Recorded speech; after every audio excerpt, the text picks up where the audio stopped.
I am Dolos, mistress of deception and All that trickery. remains is your You are more sacrifice. powerful than he can Humanity imagine. has outstayed its welcome. The dead shall inherit the earth. Listen to the sound of my voice. Can you hear me? Who's there? I can't see you. My name is Dr. Salim. We've met before. Dr. Salim, where am I? You have fallen between the world of the living and the dead. The void. I'm dead? No, I can't be dead. Deimos, I have to stop him. And you still can. I'll explain as we go. For now, you must trust me. Think back to Coalescence. The start of your journey. The beginning. The beginning.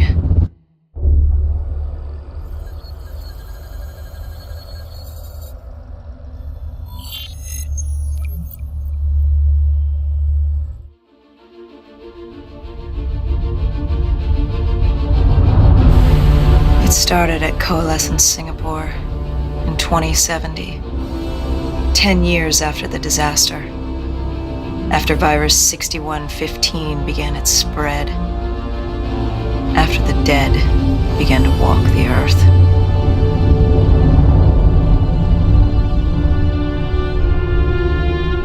We'd lost comms with John Taylor's squad, another undead extermination team.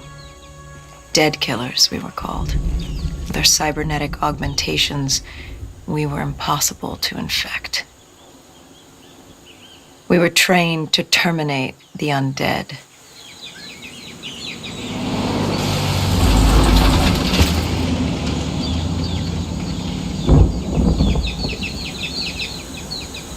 Hendricks was on edge. We were in a quarantine zone, one of many walled-off areas separating humanity from the undead, built to keep the virus and the infected behind their wall, away from the rest of us. The undead weren't our only concern. The 54 Immortals, a local combine who remained in the containment zone, were aware of Taylor's activity. This place was the epicenter of the epidemic. The 2060 Coalescence disaster created the cursed world we lived in today. Any activity at this site would set off alarm bells. Either way, our troubles were only just beginning.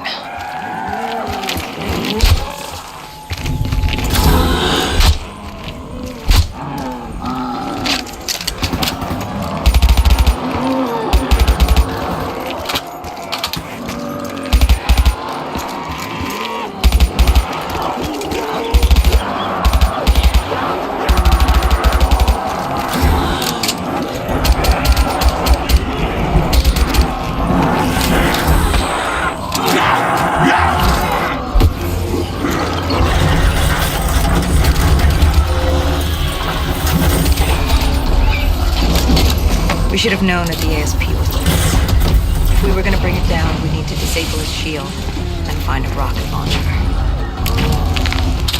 Hendricks had a bad feeling about this. He wasn't the only one. I knew we shouldn't be there.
Coalescence. Enhance yourself for a better tomorrow. They'd been the forefront of technology, always wanting to improve the individual, the future of you. What happened? What went wrong? The Coalescence disaster happened. Virus 6115 spread throughout Singapore and strains popped up all over the world. Governments built these quarantine zones to house the undead, a way for the populace to ignore what was happening. 10 years on, and it had worked. We put it out of mind. Ignorance was bliss. What was so special about this operation? It was supposed to be by the books. 5 years after our cybernetic augmentations, Hendricks and I were a well-oiled machine. Quarantine sweeps, recon, search and rescue. It's just what dead killers do. But we'd never been sent after one of our own before. John Taylor's systems had gone quiet. With our direct neural interface, we're hardwired into Winslow Accord servers. Observation knew if you were dead or alive. For Taylor to be neither, that was unusual.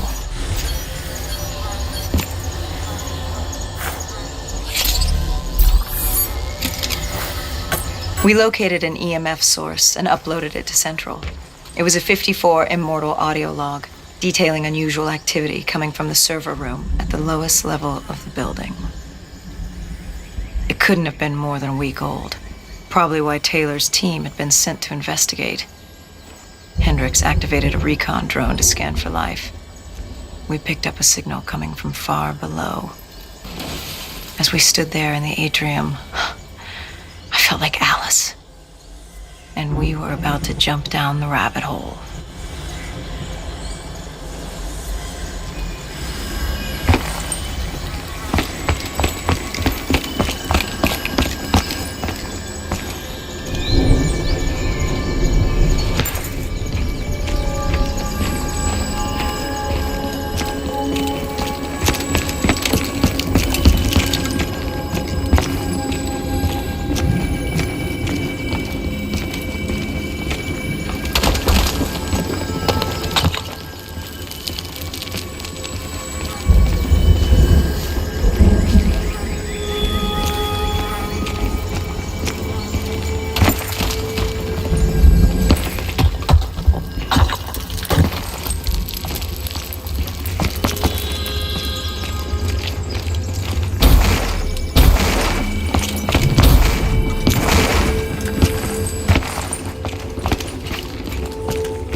Our drone picked up activity ahead. We should have known we weren't alone down here.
Our drone picked up activity ahead.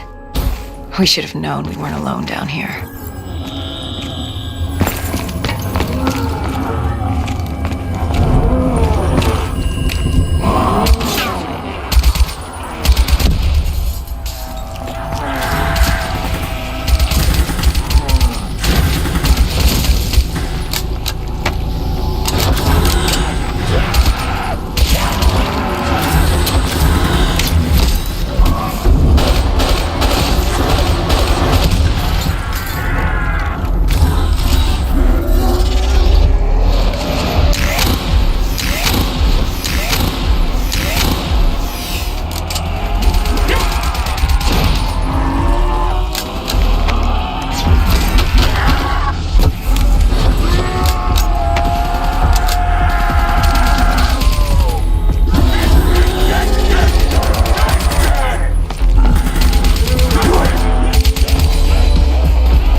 When man fled the virus, they left behind thousands of active robots.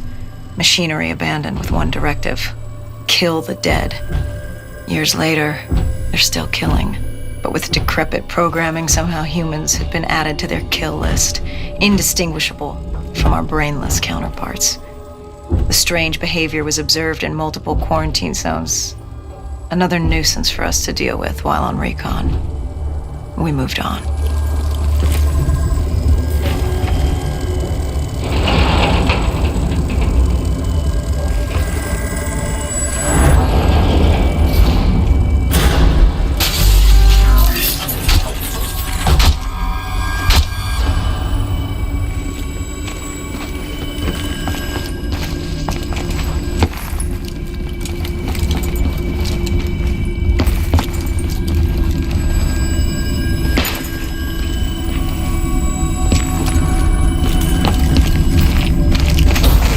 We reached the silo's floor, but the signal came from lower still, below coalescence.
Did you have any inkling of what waited for you? No.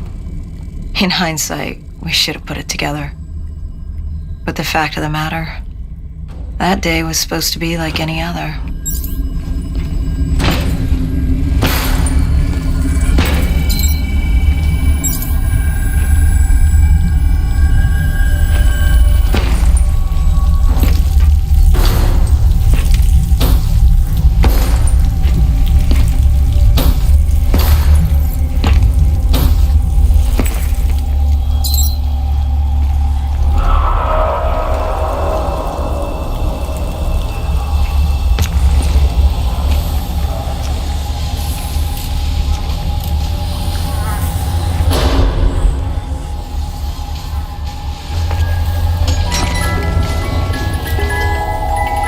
What did you find below Coalescence?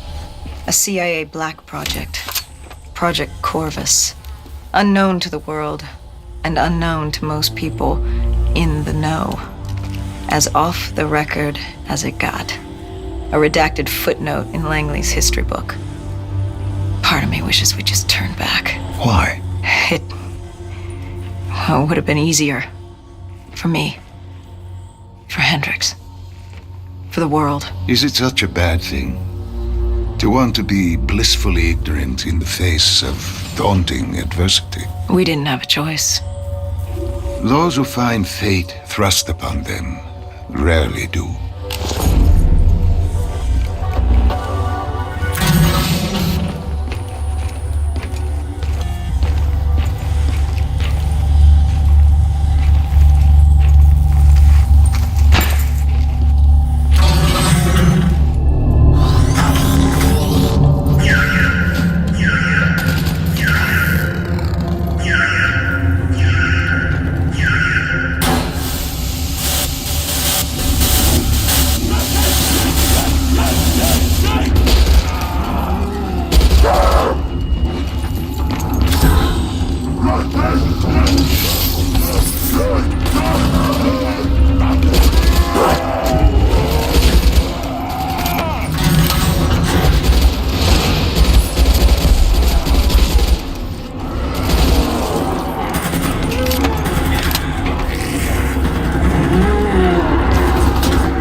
Human testing lab.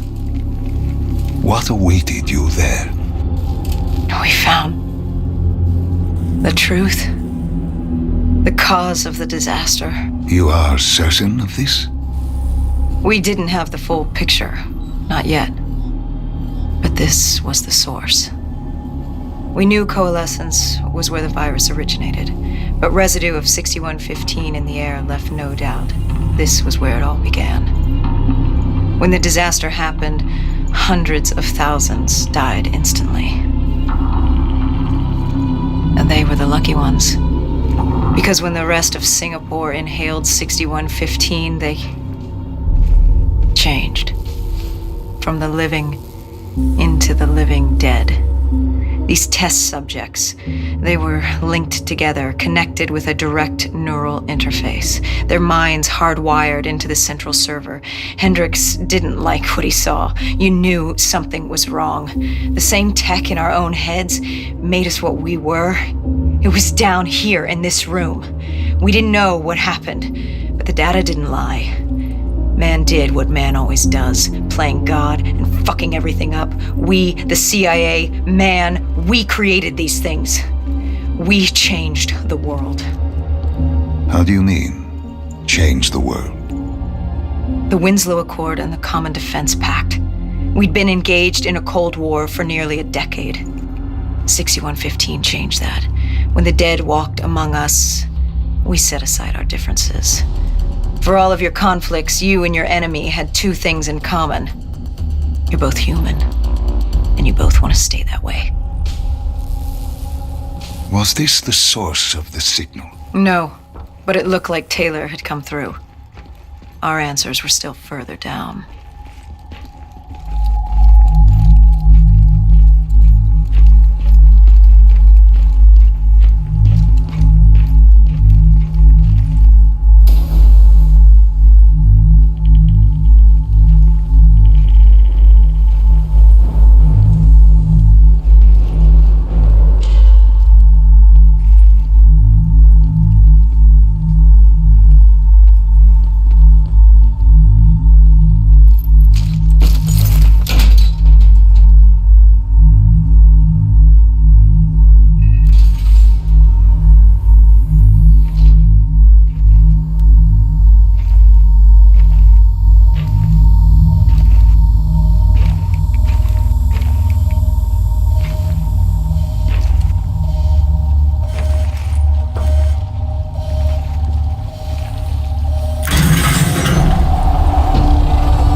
When you found the server room, did you have any idea what you would uncover?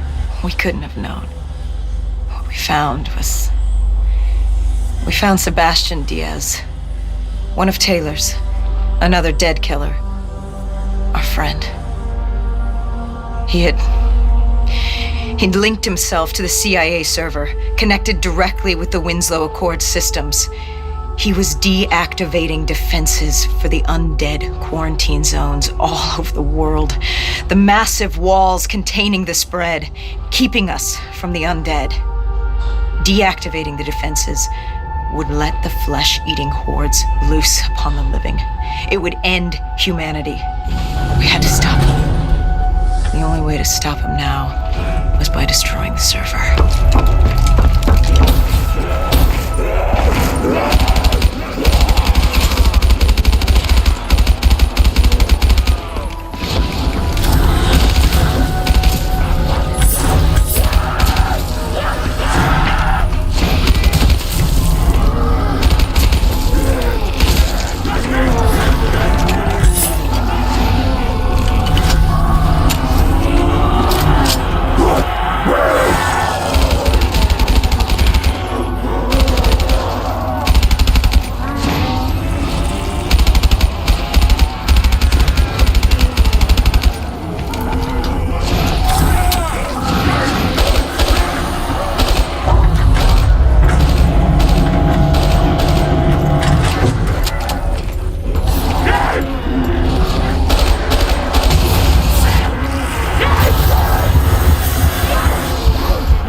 killed him?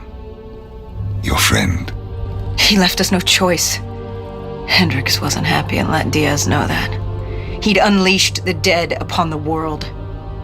Hendricks knew what he had to do. You needed to find out what he knew. What he knew about Taylor. Interfacing with Diaz and accessing his memories was the only way to find him. Knowing what you know about DNI, interfacing would surely kill him. That didn't matter. We had to know. Had I known what it would do to Hendricks. From the interface, Hendricks learned Taylor was trying to get out of Singapore.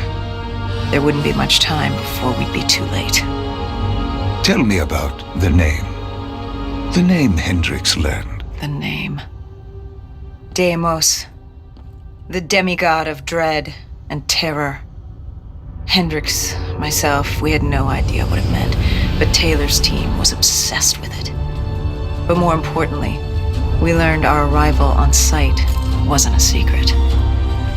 We had company.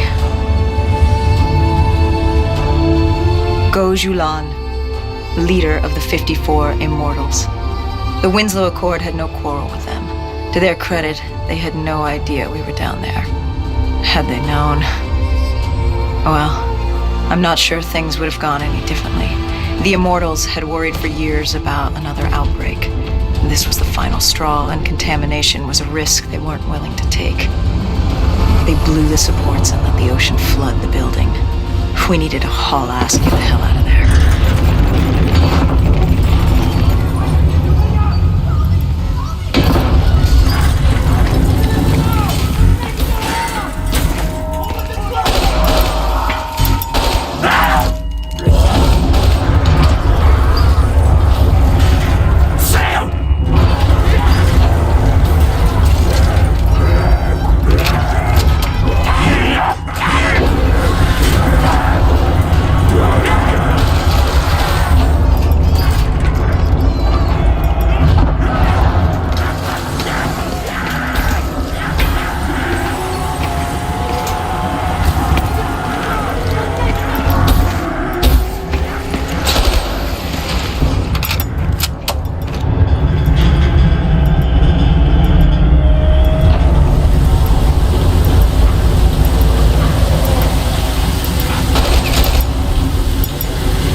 We needed to get out of there before the whole building collapsed.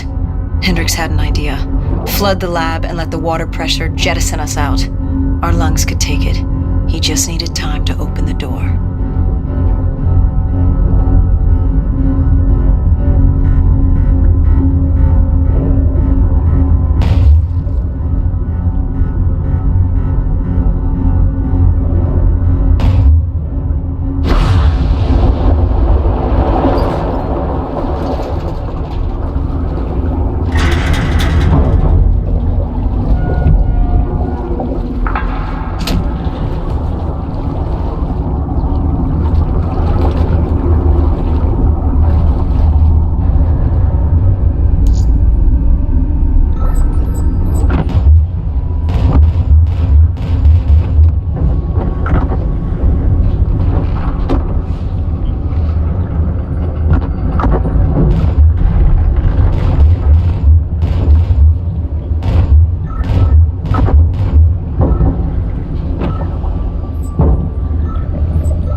And what happened then? We got through it. We survived. Taylor's team was making their way out of Singapore. But we weren't giving up that easy. We still had a chance to catch up before the quarantine zone collapsed entirely. We couldn't make sense of what they'd done. Their motivations, their actions. There was no way to explain it. At least not yet. To figure that out, we needed them. And we also needed to get the hell out of Singapore. That was the day everything changed. That was the beginning.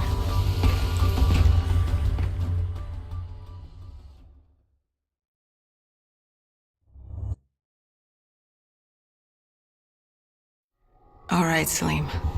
I told you how this began. Now tell me why. How do I stop Deimos if I'm dead? Your body is dead, but your mind remains alive. I'm connected through your direct neural interface in your subconscious. To save humanity, you must open the portal. With your body gone, the only way to do this is to train your mind. Train my mind? Relive the events preceding your last. Only then can you alter them, change them. Now this is insane. Let me show you. Think back to when you first met Taylor.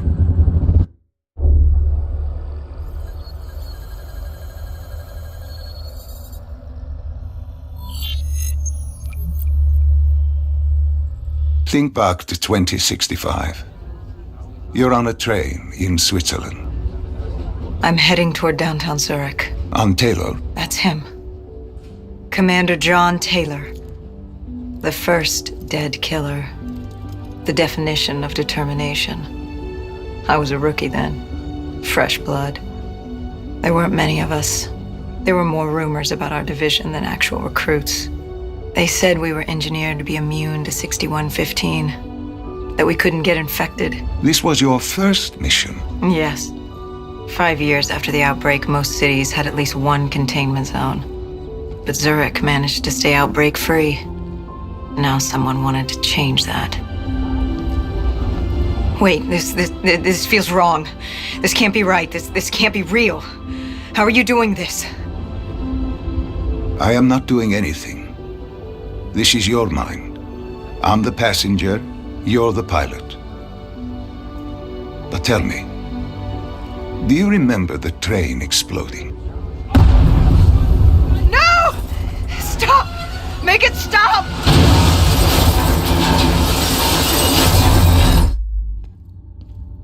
Dr. Salim, what's happening? What's going on? You must be calm. This is your memory, and you dictate the truth. But your mind can play tricks on you. It can deceive you, and it can lie. This never happened, but it nearly did. You and Taylor stopped it. How can I see something that never happened? What the hell am I seeing? And why does it feel so damn real? The human mind is fragile, easily swayed by an incorrect recounting of events. This was one outcome your mind feared. Start from the beginning and take me through the mission. Once we organize everything correctly, we'll be able to find the truth. Tell me about The raid. There was a Catardist terrorist collective. They were planning something big, but they knew we were coming. Stop. Don't rush through. Let us start with who was with you. You were not alone, after all. Taylor. He told me they'd received a tip about the Catardists. These undead sympathizers had sprung up around the globe in the years following the outbreak. They believed the undead were the next step in human evolution. To become undead was to live. The dead should inherit the earth. Crazy, right? Was it only Taylor? Was there anyone else? Sebastian Diaz. The man we saw at Coalescence, who would disable the undead defenses. Back then, he was Taylor's second in command. He would take point on the raid. Hostile encounters were expected with the undead, but that didn't seem to bother him. They were so relaxed. The dead threatened Zurich. They were fearless. Didn't take away our own fears. If I was gonna learn my shit, it would be on the job. This mission was my training. For him, it was just another day in the life. Business as usual. And business was booming.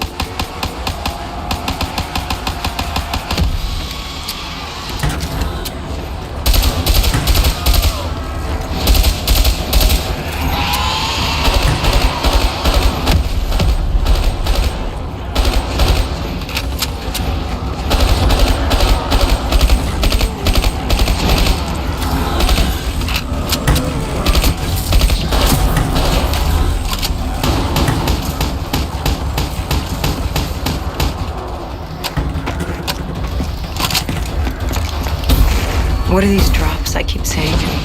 I saw them in Coalescence too. It is your mind trying to help you through your memories.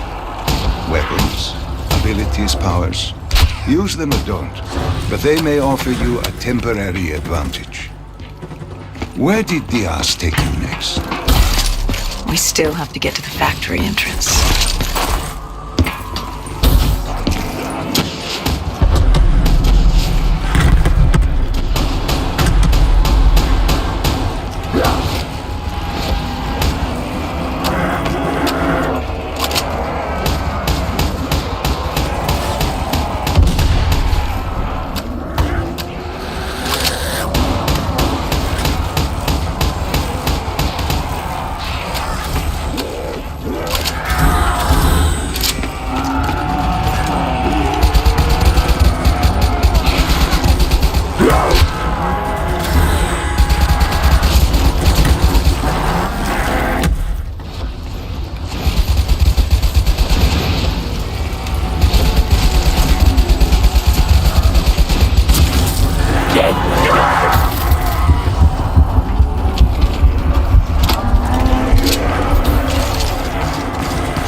The entrance was locked.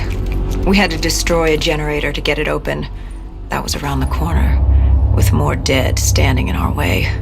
I had an arsenal in front of me, but Diaz made it clear. He told me to run point on the ground. He was curious to see me think on my feet. In a way, he was acting as your training. Diaz wanted me to earn the name Dead Killer. And there's really only one way you can do that. I had support that day, but when you're out there in the real world, you're on your own. No backup, no reinforcements. Just you and the undead. I'd show him I was worthy of the name.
The Cotardis base of operations was just ahead.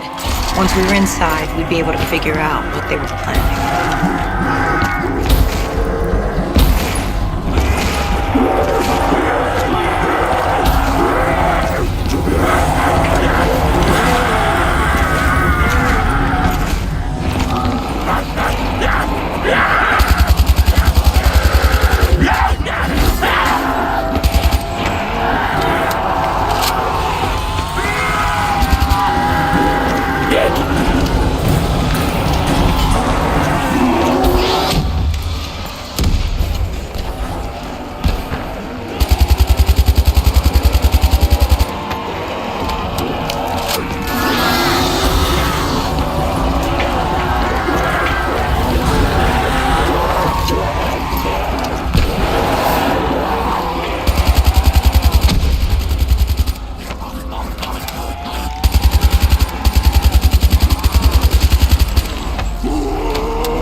Salim, what's happening? I can't... Stay with me. Come back to my voice. I can't. I don't understand. Tell me what happened.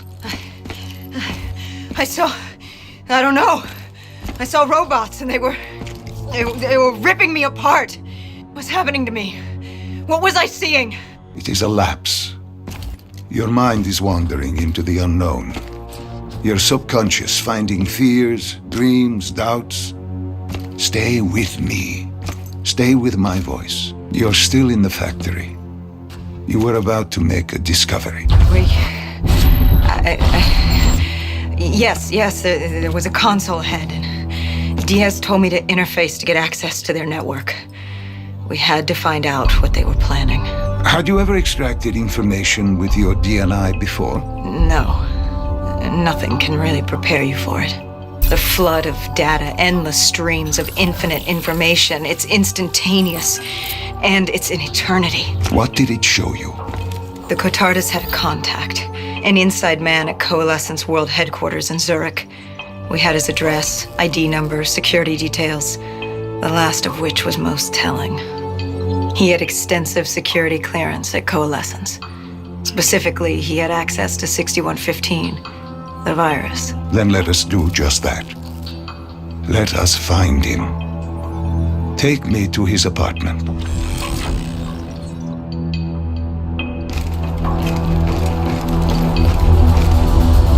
We were ready to breach, but it didn't go as planned. He was ready. I had to get after him. Our mark was going to release 6115 into the surrounding area. Remember, walk before you run. You weren't alone. Who else was there? Taylor? Taylor. Yes, he discovered our mark had just unleashed the virus into Old Town, turning civilians into the living dead. But Taylor didn't lead that day. No, he had Overwatch. He was our eyes in the sky. Sarah Hall, however. Sarah Hall, the team's intelligence expert, was with me. She had point. She found our mark. Apparently his supply of 6115 was 10 times what we initially believed. Enough to turn all of Zurich into a city of the dead. Hall had been with Taylor as long as Diaz. He practically raised her, trained her. He made her. With Taylor in the sky, Hall was our feet on the ground.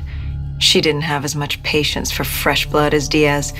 She was direct and focused. And right now she was about to give me a lesson in target acquirement.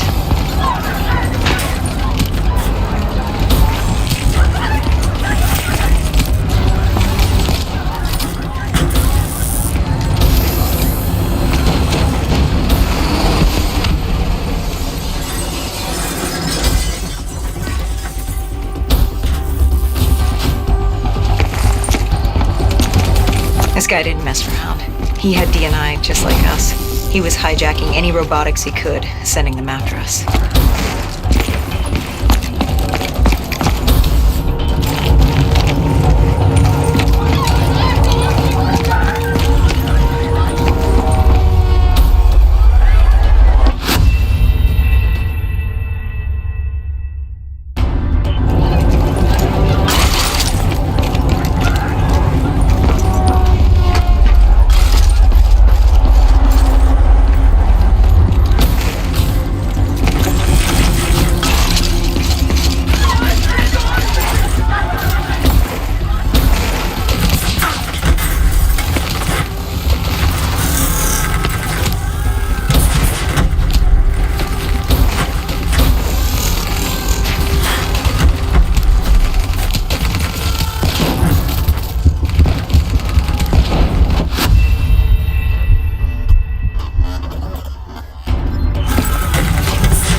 Bleeding out after that fall through the ceiling. Time wasn't on our side, and we needed information. So what did you do? I would do what Hendricks did in Coalescence. I had to interface with him, extract the information from his memories. You make it sound cold. You would be diving into this man's mind. A dangerous task. A terminal task. I know, but you have to make it cold. Detach yourself from the person. It was our first time performing this sort of interface, and Hall wanted to get that point across above all else. It's nothing personal because there is no person. They're not humans. They're databanks for pilfering. Even though it would kill him. Even though. It's ironic, really. Ironic? Hall teaching me how to raid a person's mind. It wouldn't be long before. Well, we know what happens to Hall. What I do to Hall. But we do what we have to do. This was the world we made. If we don't do it, if we can't sacrifice the individual, how do we protect everyone else? That is a heavy burden to press upon the individual. If not us, then who? This was what it was about. Being part of an undead extermination team. Being a dead killer. It's about making that sacrifice. Making the ultimate sacrifice. What did you find? What secrets did your databank have to share? The Cotardus group had set up shop deep in the subways. Whatever they were planning, the answers were there. Information that would stop the bomb, save millions of lives. The greater good.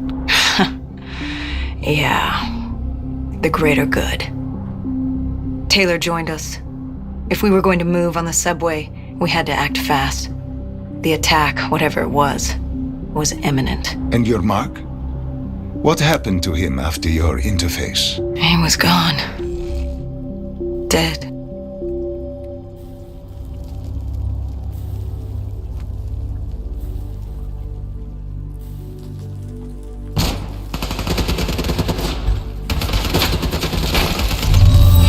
The tunnels. We tracked down the Cotardus operations, and they were putting up a good fight. Who joined you in the tunnels? Taylor oversaw the operation, but the lead on this was Peter Moretti, the last of Taylor's team, an explosives expert. He was the guy you wanted when you needed to blow shit up. He was damn good at blowing shit up, which made him perfect for the fight ahead. Fearing discovery, the Cotardus Collective had an armada of undead and patrolling robotics guarding the facility. I won't lie, it's strange seeing Moretti like this, knowing what happens next. He was crucial to finding Taylor, to finding Deimos. You mean the refineries in Cairo? He had a pivotal part to play. He just didn't know it yet. What he knew then was the way to the hideout. He took point.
The Catardus group had planted a biochemical bomb containing 6115 on a maglev train. They were going to detonate it in downtown Zurich.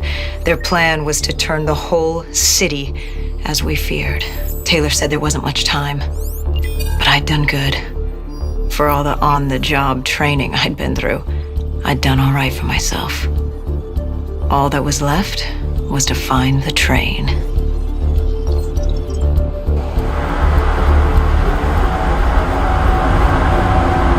Good.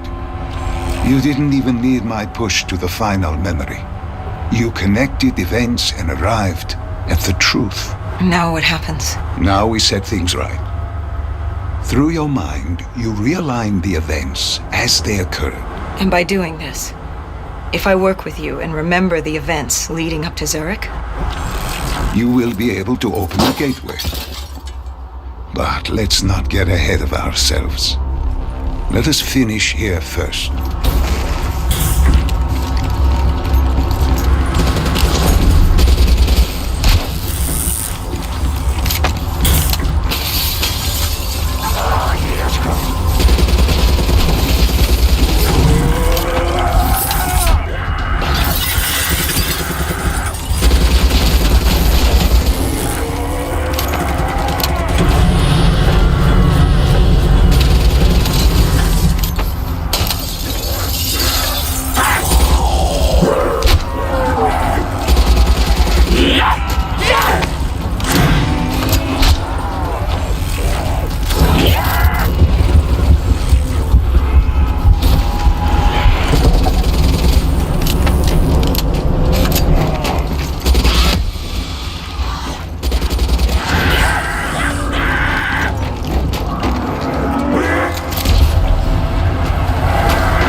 Found the bomb car. The whole thing was wired up, primed to blow. There wasn't time. I couldn't disarm it. So what did you do? Remember how we can't get infected? Some of the rumors about us were true. That's why I was there.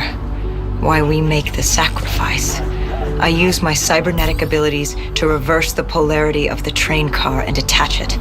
The car unleashed the gas.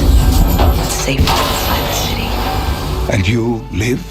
I didn't know I'd make it at the time, but I turned out all right. It wasn't the last time I cheated death.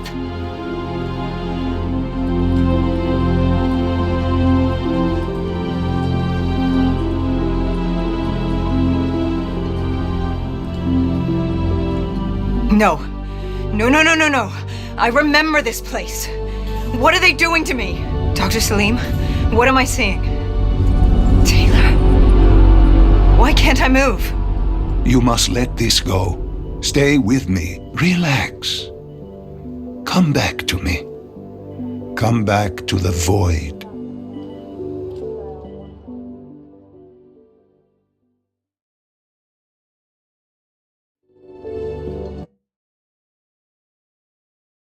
Can you hear me? Are you there? I'm here. I'm back. I'm ready to continue. Good. Now that you've begun conditioning, let's return to 2070. After Coalescence collapsed. You were trapped in Singapore. With quarantine zones unlocked all over the world, we couldn't raise WA command. If we were going to escape, we had to improvise. We turned to the 54 Immortals. They were dangerous and unpredictable, but they were no enemy of ours. Hendricks trusted them? What choice did we have?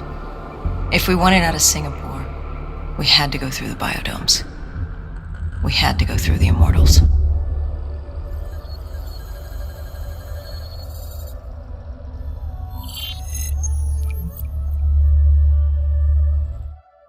Getting in was easy. Getting out would be another matter entirely. At the time, the biodomes were the safest place to be. With the outbreak of 2060, the Immortals seized the marina and dug in. The biodomes were impenetrable. Dead-proof. Hendricks had a contact, Danny Lee. He was slimy as they come, but he could get us transport. Not only that, Taylor had beaten us out of the biodomes, and Danny claimed to know where he was heading. They had this information. Danny was convinced Gojulan had info on her central server. They were doing us a solid, really. But that didn't come cheap. They wanted food, water, weapons, reinforcements from the Winslow Accord. We agreed to their terms, with no idea if we could honor it. The Immortals were a people of their word, and quite efficient in punishing those who did not act the same. Danny was in a bad mood. The Immortals weren't exactly happy to see us. They knew our part in what had happened in Coalescence. Danny went so far as to accuse us of opening the containment zones ourselves. Hendricks persuaded him otherwise. But that didn't change how I felt. We were there. We had our chance to stop Diaz in the server room. You cannot blame yourself for what is out of your control. There were powers in play far greater than your own. Powers with far more control. You were a pawn in his game. You mean Deimos? Well, as it turns out, we weren't his only pawns in the room. How do you mean? You can get us a ride out? Sure, I'll give you that. But claiming to know where Taylor was? Know that saying, too good to be true? Something was wrong. There was something malevolent, malicious. I called Danny out. I wasn't too happy with that. But then again, we assumed he was just scared. The outbreak now occurring worldwide was unprecedented. We were all scared. Up till now, we'd become complacent. We got comfortable. The dead had stayed in their cage, and we kept pretending nothing had happened. Taylor and Diaz changed that. Pandemonium, riots, civil war, countries were already tearing themselves apart, in many cases before the dead even reached them. But Danny wasn't scared. He was stalling. And it only took us another moment to find out why. The Ghost siblings. Danny set you up. No. This was different. It was their eyes. Hollow, empty, void of life, like they could see right through me. They all had it, just like Diaz. It was only later we found out all higher-ups in the Immortals were outfitted with D&I. Like us. If only we'd known the part our own technology would play. The thing about dead killers, though, there's always a plan B. We had a robot squad in place, ready if the situation took a turn. Gojulan bolted before our robots got her. She was headed for the server room in Cloud Mountain, the only place we could put in the call from transport. It became quickly apparent that uninvited guests had joined the party in the biodomes. The dead were flooding into this safe haven. It was about to become hell on Earth. We had to move. We had to get to Cloud Mountain.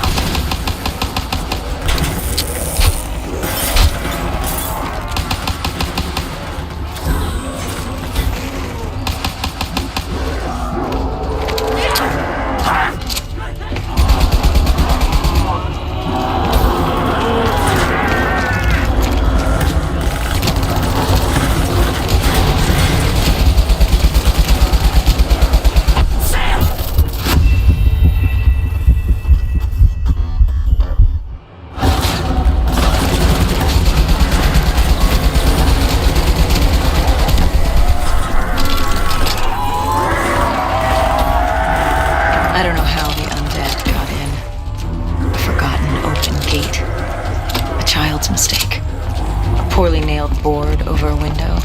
It didn't matter. It was spreading fast. We were already outnumbered 20 to 1. The remaining humans scrambled away, locked in arms.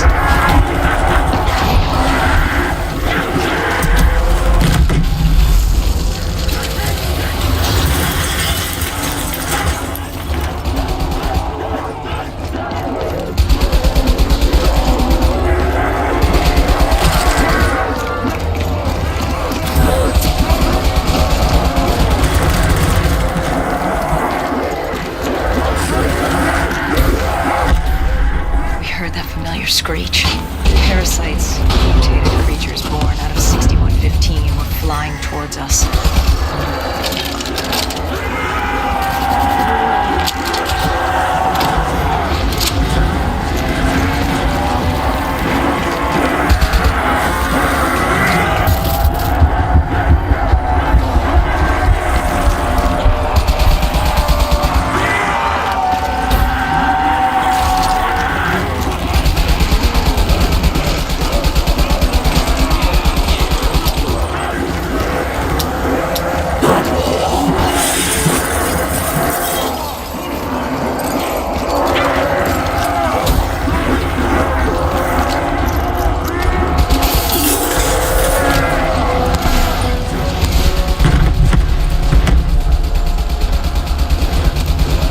Shipping yard cleared.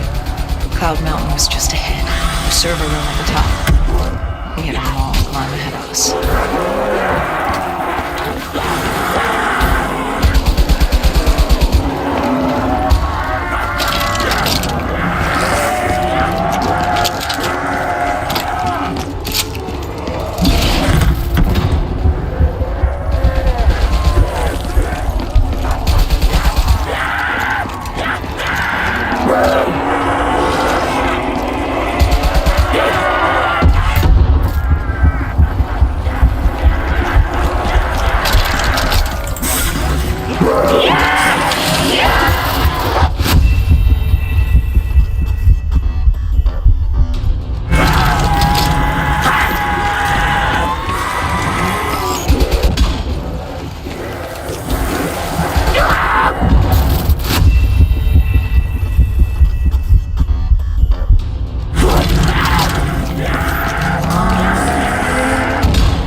In the server room.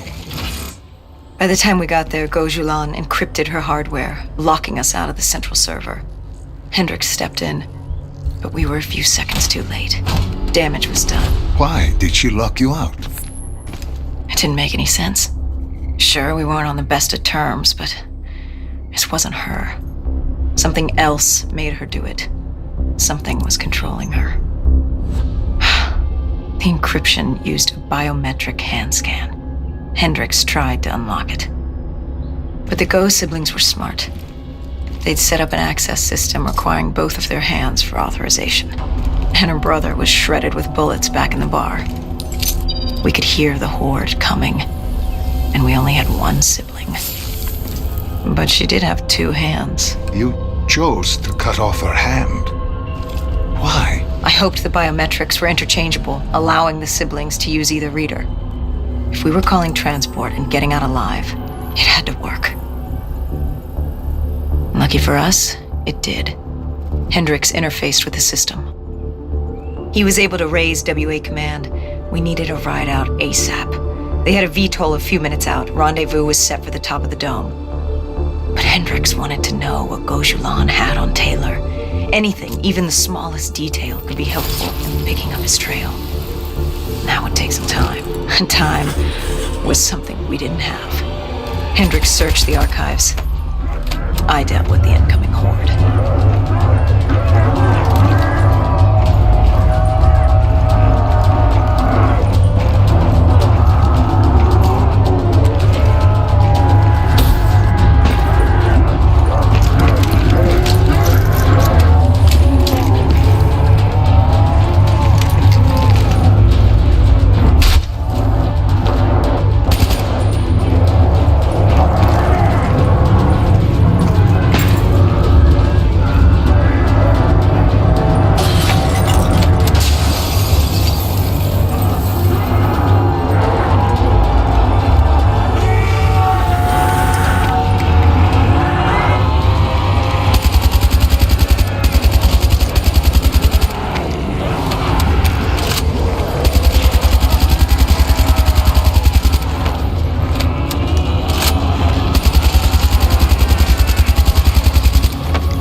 Had pulled all the data he could. I hoped it was enough. Our pickup was in position. It was time to get the hell out of here.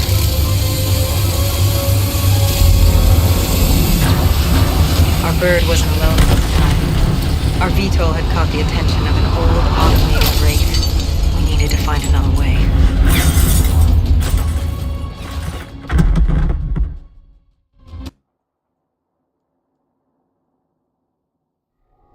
This wraith telling you. It was like the malfunctioning robots you found in different quarantine zones. The kind targeting anything and everything as an enemy. Just like that. Except on a much larger, more deadly scale. And this one was very interested in us. Command had an exit route. Extraction set beyond the swamps. If we crossed the super trees, there were shipping docks where we could commandeer an airboat. It's easier said than done.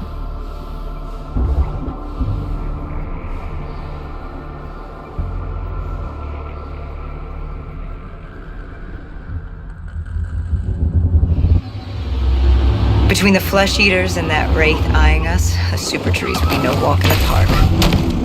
We had to haul ass and stay out of sight. But they weren't our only concern. Winslow Accord picked up chatter ahead. Apparently, we weren't the only humans using the docks to escape.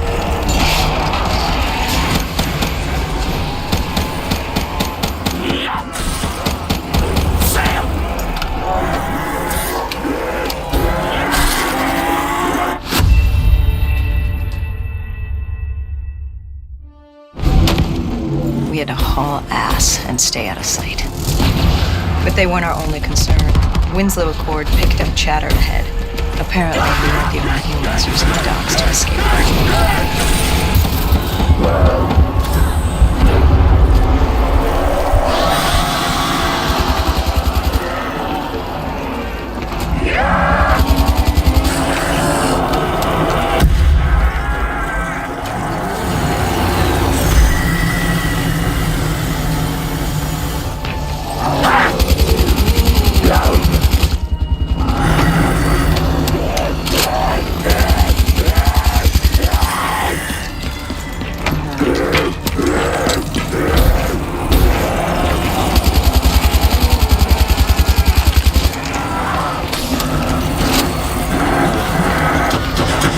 Supertree was collapsing. Only safe route to the docks was up.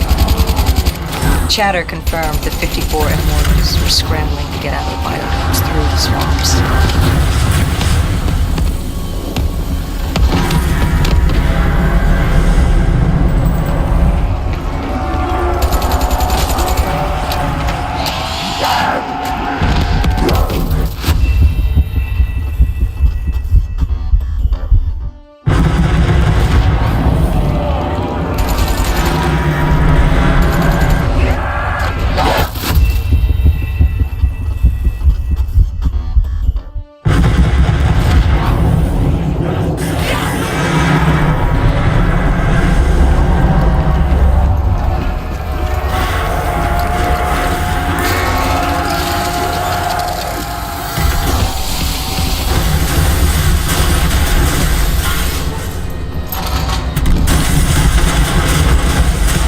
Sound of it, they wanted us dead as much as the flesh eaters did.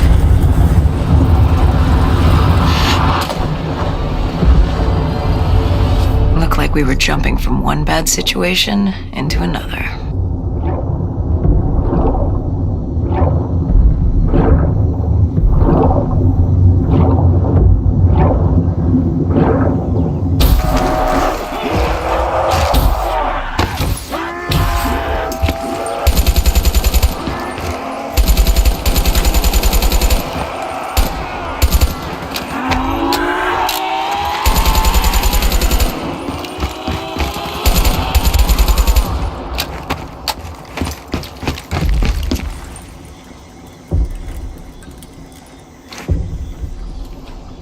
Hendricks commandeered an airboat and set the autopilot. We had undead on our ass, and more 54I ahead. And that rogue wraith wasn't done with us yet.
Nothing. It had been wiped.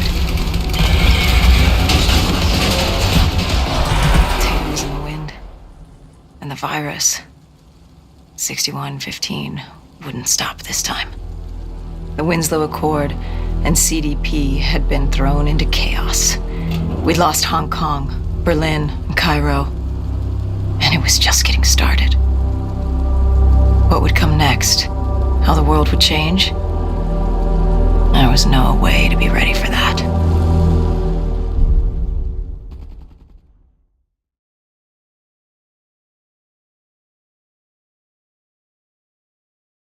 "5 years. 5 long, dark years. Opening the quarantine zones did exactly as we feared, and by 2075, what was a contained situation gave way to anarchy. Humanity's numbers had been reduced to a few hundred mil scattered across the globe.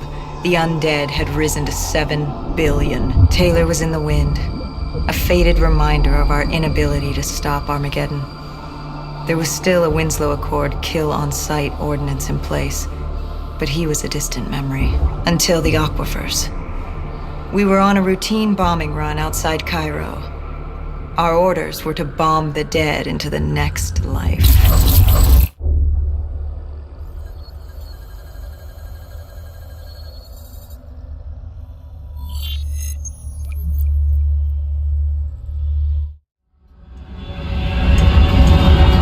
Our target was a Catardus colony. They'd taken over a refinery. It was a well-armed facility protecting them and the dead they worshipped. Top priority was to cut off their comms and leave them in the dark. But first, we had to clear out their defenses.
This was a routine sweep.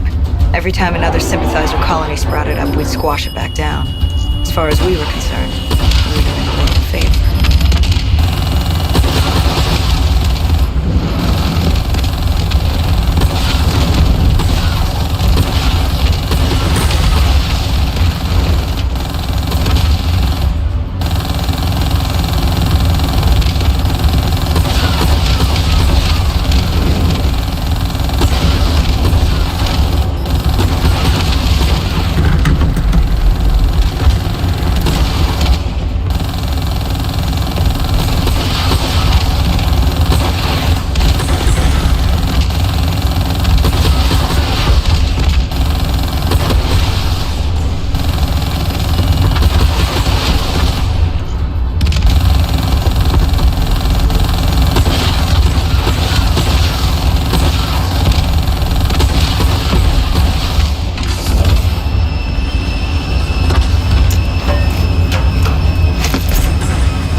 We moved on the array, but the undead sympathizers weren't going down without a fight.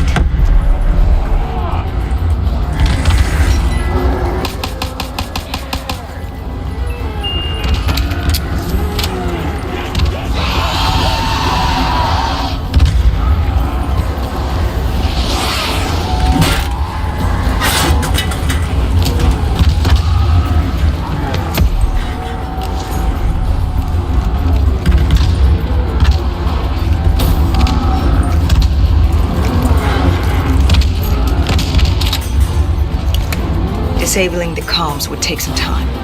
Our support detail dealt with that. I dealt with reinforcements.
disabled, we had to get back to our bird.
The array was ahead. Bring it down, we'd be one step closer to eradicating this colony.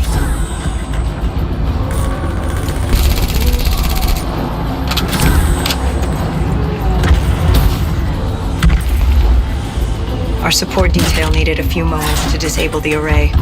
Lucky for me, I had more hostiles to keep me occupied.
With the comms disabled, we needed to get back in the air.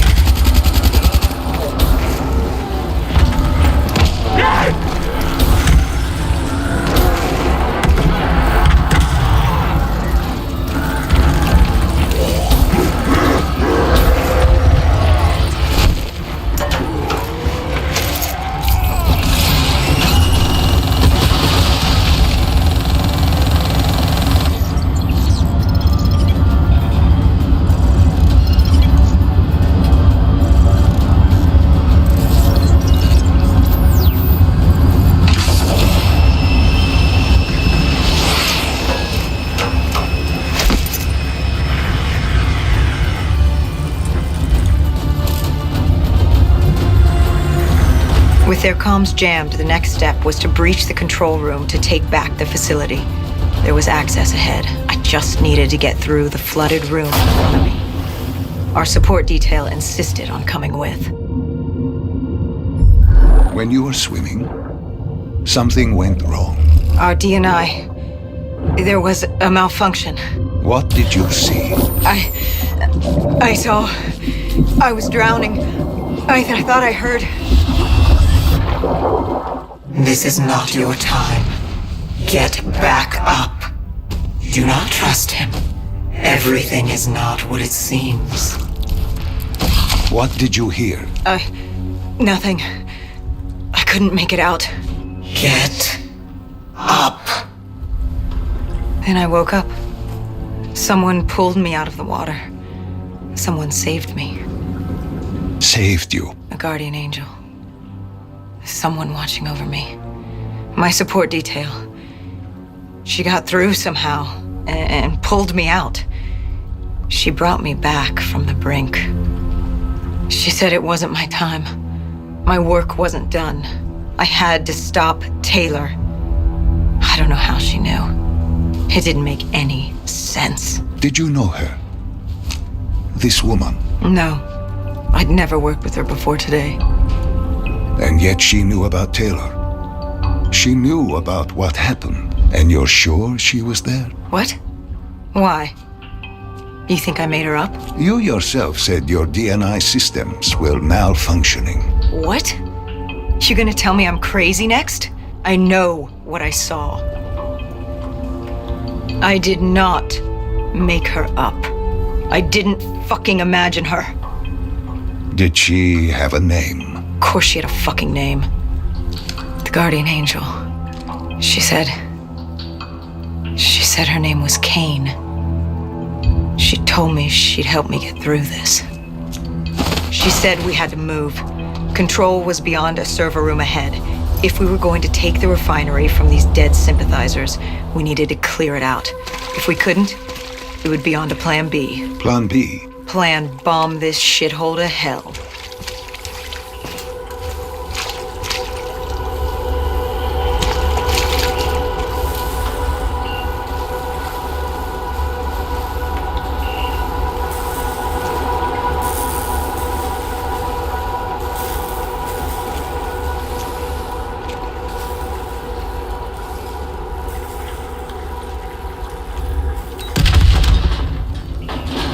We prepped to breach, but it turns out our enemies planned ahead. The explosion blocked our path. We had to double back. It caught us off guard. But the noise also caught the undead's attention.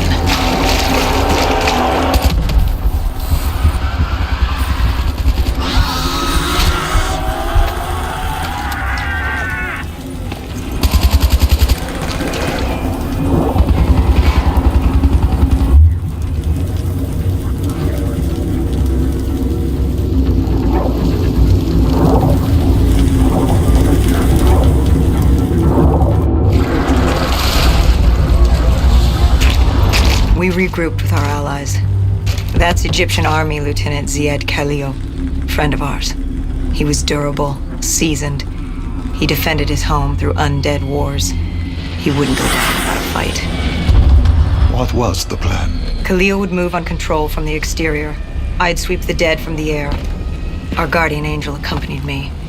She told me the answer to finding Taylor was on this refinery. Why she thought that. How she knew that. It was surreal.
When Khalil took the control room, he found something on the security footage.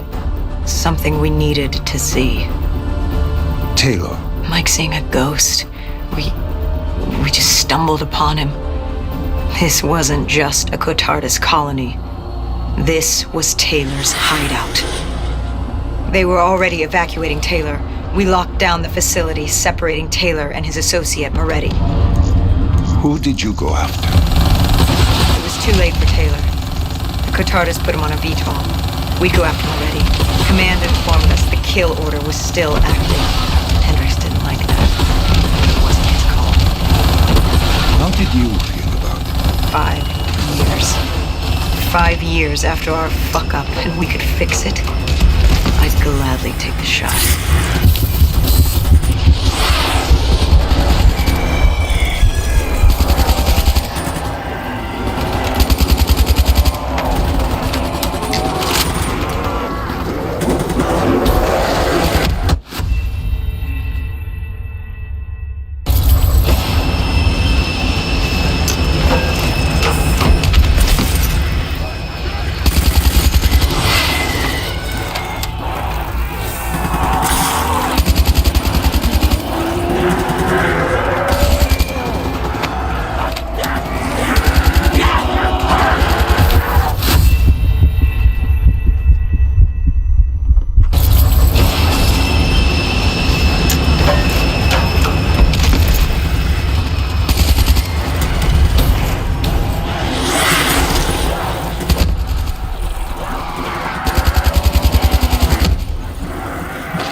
Moretti was just below us. If we were gonna get him, we'd need to take a shortcut. Shortcut? A leap of faith.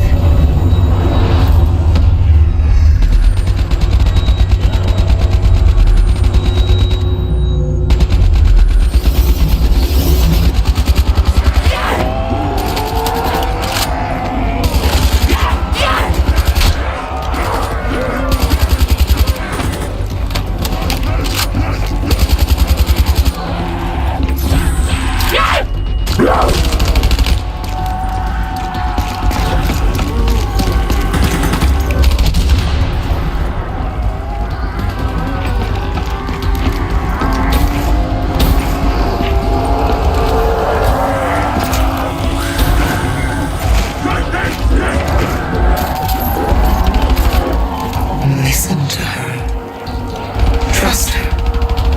Find Taylor.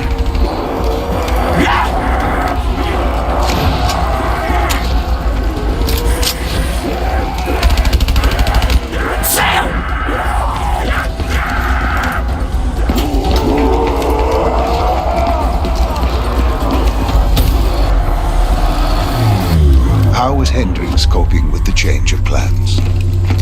He was upset. And why wouldn't he be? Command wanted our friends dead. He wanted to bring Moretti in alive. But that wasn't all, was it? No, Hendricks had been different since Singapore. In what way? Every way. Aggressive, angry. He was losing perspective. And something was just off. I should have known what happened. How could you have known? Even if you had, what could you have done? You seem so certain of his intentions. We all battle inner demons and our choices. Hendricks, Taylor. That whole team rose the ranks together, fought alongside each other. Friends. Little did we know one of his friends was watching us. Eddie had locked himself in the security room. Only way in was to cut the power. To do that, we had to overload the generators.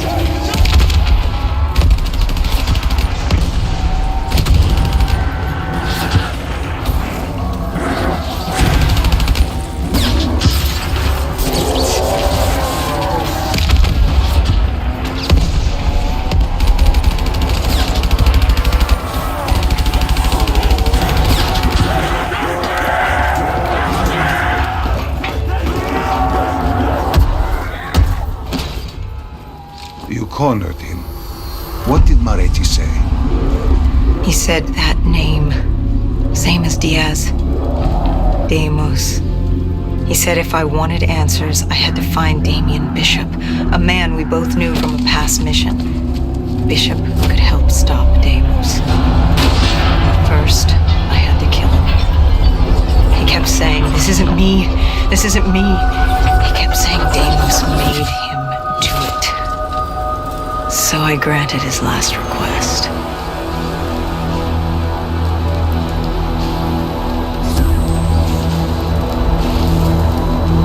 I killed him as he asked. I did our job. It didn't sit with Hendricks. Can you blame him for his outburst? Hendricks was pissed because Moretti was our link to finding Taylor.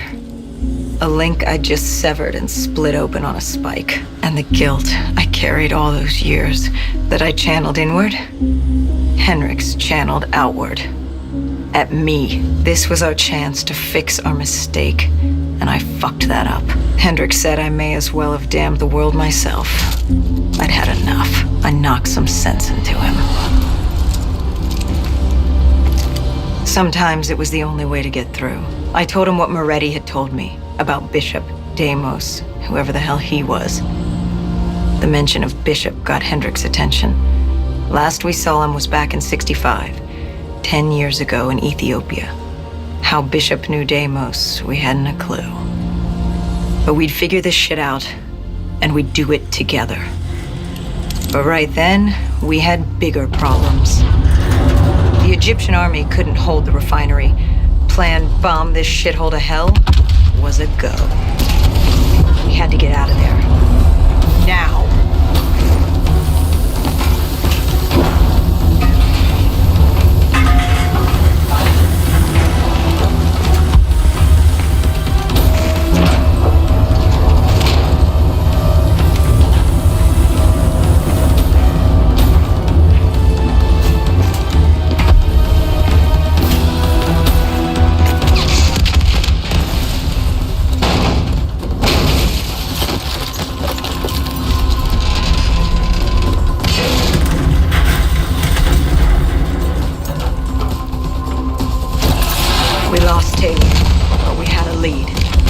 Moretti said Bishop could help us find Deimos, which meant he was our next stop.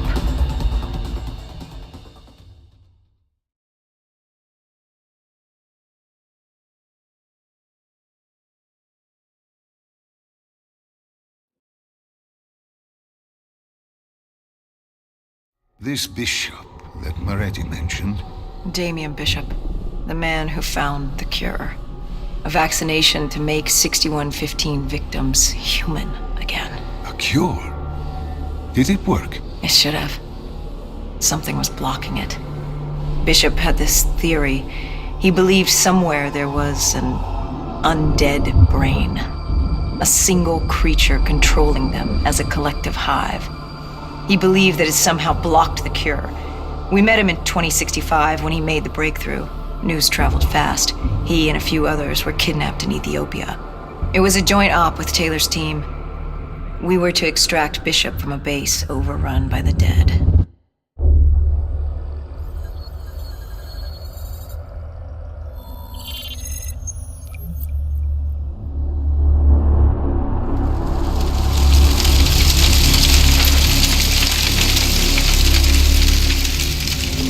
With the dead crawling all over, we needed a distraction.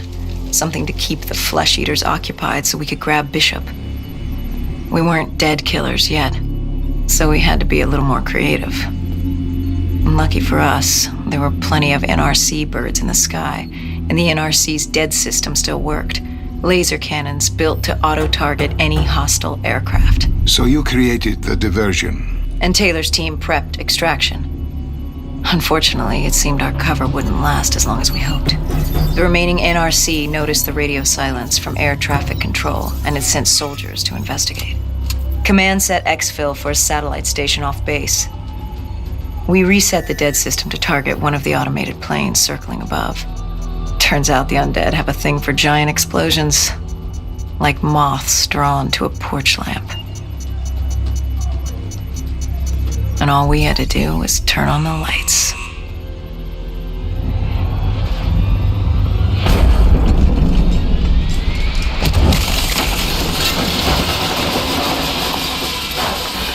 Unfortunately, we couldn't exactly control the landing. Hendricks alerted Taylor the bird was down and the diversion in play.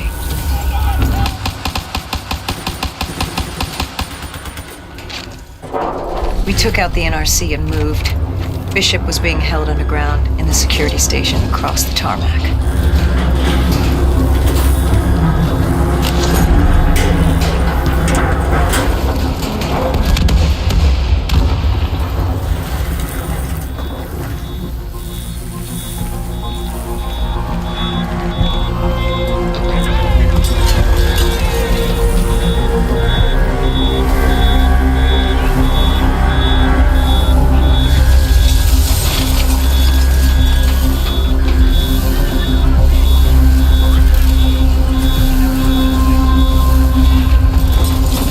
Hendricks ordered weapons down. The base was crawling with NRC soldiers and undead. No need to draw any more attention. We crossed the tarmac. The tunnel ahead led to the security station.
Hendricks took out the guards. I hacked into the system to find Bishop. Why were there NRC still at the base? It was being overrun. They needed the cure. They kidnapped Bishop's whole team and would do whatever it took to get their hands on it. They'd torture these researchers till the dead broke down the door and ripped them all to shreds if it meant they could save their people. It wasn't personal. It was self-preservation. With the secret out about Bishop's discovery, he'd become the most wanted man in the world. The NRC were just the first to grab him. It was every country for itself. Why do you think we were there? The Winslow Accord wanted the same thing the NRC did.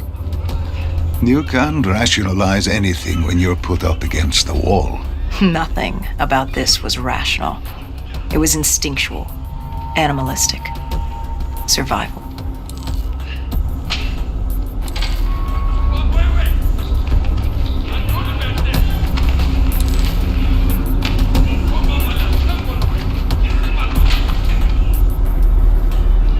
He had been escorted to an interrogation room. We had to hurry. Behind us was an undead army. Once one got a whiff, the others would come running.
Hendricks told Bishop who we were and that we had to move, but Bishop refused to leave without the other researchers, his friends. Our instructions were specific. Bishop was our priority. We didn't like it, but Bishop refused to leave without them. It sounds like you were taking an awful risk. He said for the cure to work, he needed them. They weren't expendable. Technically, we were. In a way, you and the NRC were not so different in what you wanted and how far you were willing to go. Our method was different. Our reasoning was not. No one wants to sacrifice themselves to save the world. But you like to think if the moment came, you'd have it in you. Who was inside the cell? Lieutenant Zied Khalil, member of the Egyptian army. Back in '65, he was a guard assigned to Bishop's research station. This was how we met. Hendricks cut him down and notified Taylor we were freeing the other hostages. Taylor said we didn't have the time. The base was swarming with additional NRC forces. They weren't letting their prize go that easily. There was a tunnel full of hostile soldiers between us and our exit. A cargo elevator ahead was the only way to the surface. No telling how close the dead were behind us.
The remaining NRC forces were waiting for us above. They weren't about to let their prize prisoner go.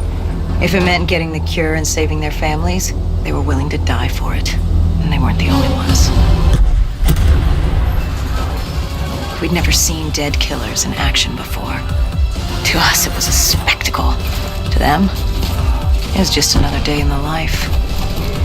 Wait a minute. Do not be deceived by his lies.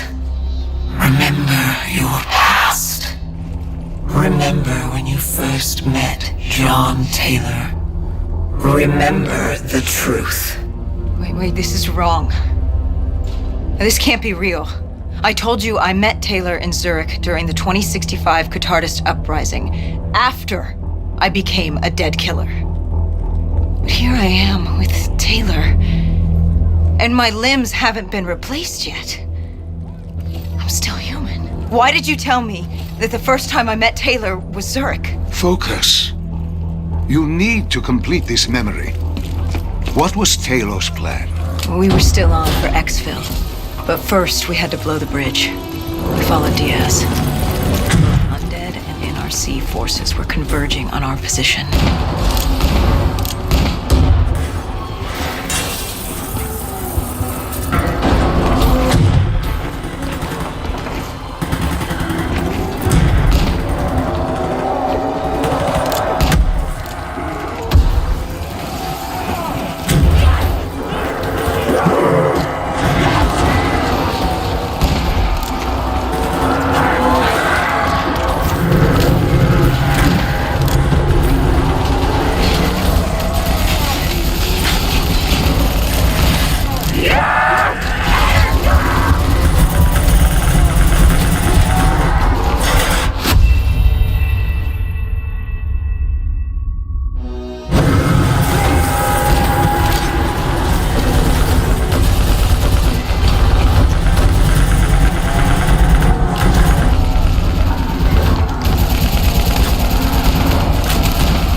Call grabbed us after the hangar. She was to take us to Moretti, so we could blow the bridge.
After the bridge, we were forced inside a comm center. Moretti took point. The rendezvous with Taylor was an APC garage just ahead.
We could hear the undead screaming towards us. That wasn't all. A robot horde was moving in. Taylor would need some time to get the door open.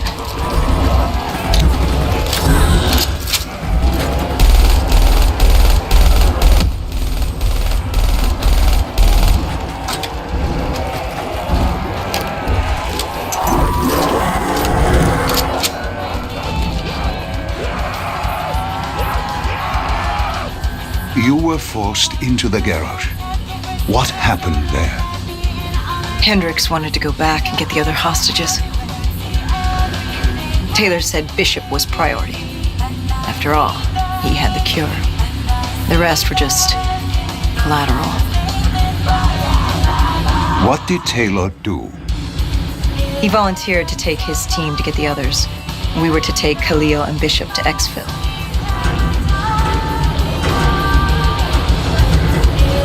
We got on the APC. Bishop was the most important man in the world right now. We had to get him to exfil if it killed us.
AC spun out and crashed. Hendricks moved Bishop into position. The drone evac was inbound. Once secured in the drop pod, it would return to collect. We just needed to hold back the horde.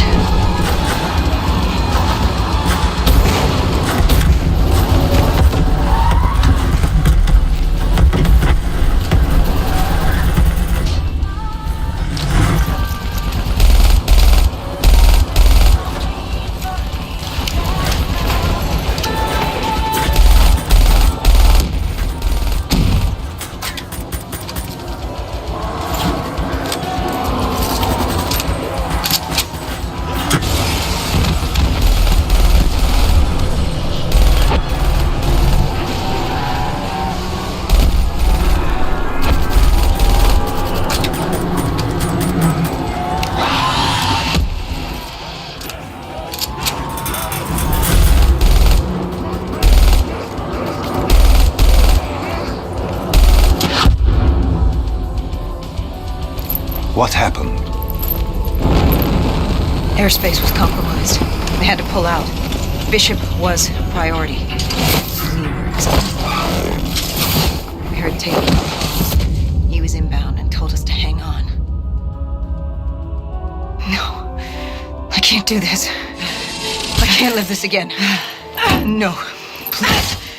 I am sorry. You must. No, please! If you wish to defeat Deimos, you must. To save the world, you must relive this. I should have died. I felt myself fade. It was over. That was the day I met John Taylor. That was the day I became a dead killer.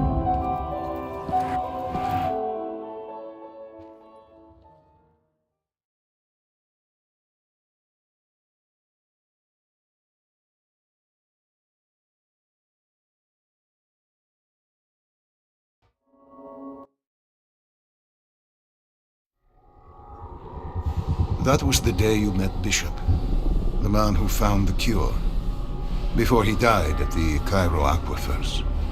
Moretti told you to find him. On Moretti's instruction, we sought him out. We told him what we knew, which at the time was just a name, Deimos. He didn't know much, just that Deimos was responsible for the outbreak, and that a safe house in Singapore had a dossier on the guy. So we returned to Singapore. Little did we know, Gojulan had taken the city and somehow gotten the undead to obey her. If we were going to get to the safe house, we'd have to go through them.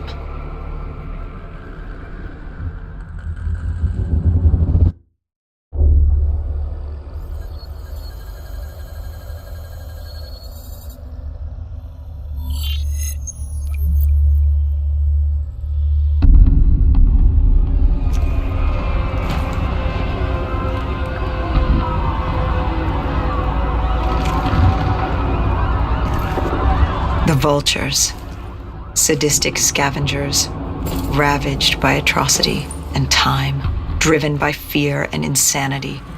We saw their victims strung up on display the moment we arrived. When forced against the wall, the impurities of man can be revealed. It was more than that. This was survivalism. When only 1% of the world's population is human, you either died and became the undead, or you survived by preying on the living.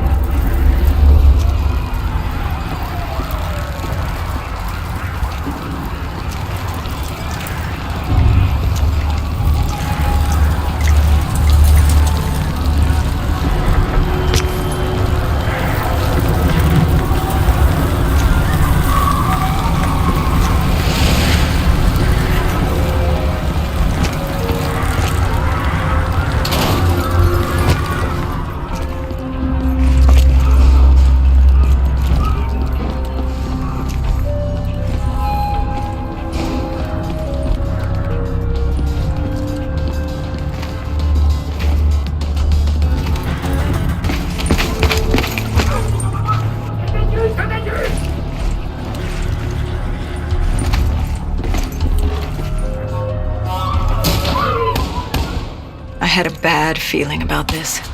Going through the undead was one thing, but vultures, they were fucking savages.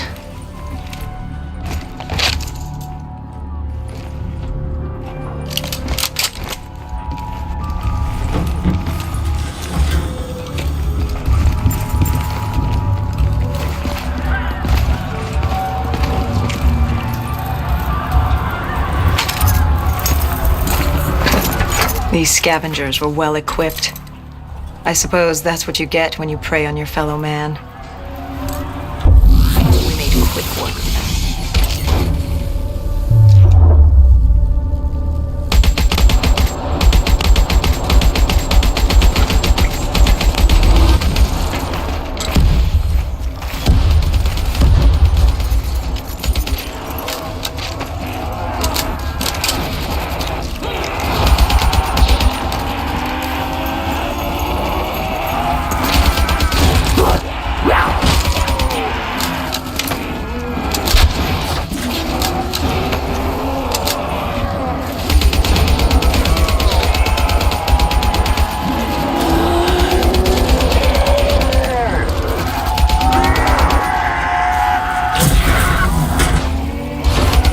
Hendricks took point down the alley. From the sounds of it, the dead knew we were coming. Clearly, Singapore was happy to have us back in town.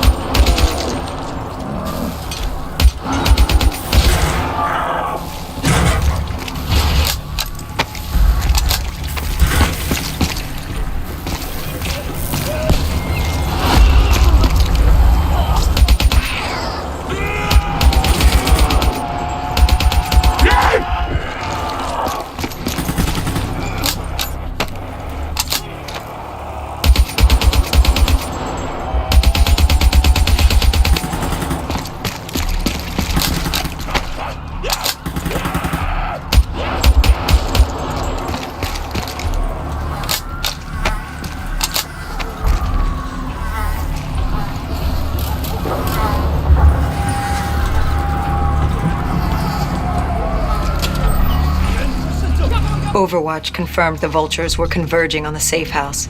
Civilians spotted on site. We didn't know if we could get through without additional collateral damage.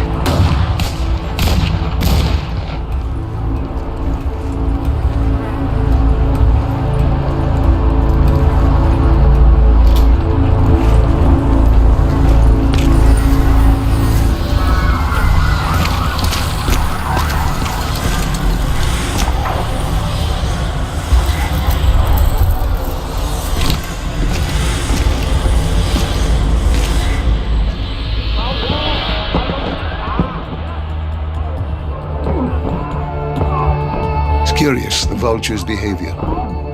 Willing to kill the living and the dead alike without prejudice.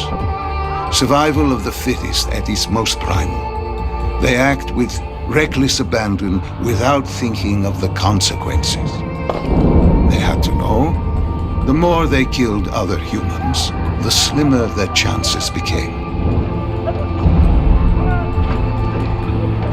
Don't think of them as humans. They're animals. Abandoned by any form of governing body, they dictated their own society. They were tribal, nomadic. In their eyes, man was as much a threat as the undead.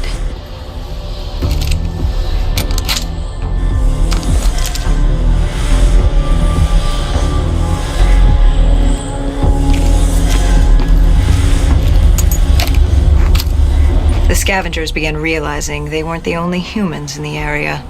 It was a matter of time before Gojulan knew we were here.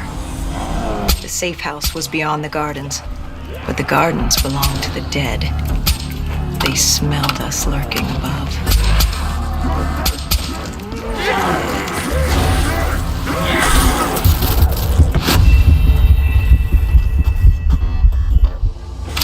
The scavengers began realizing they weren't the only humans in the area.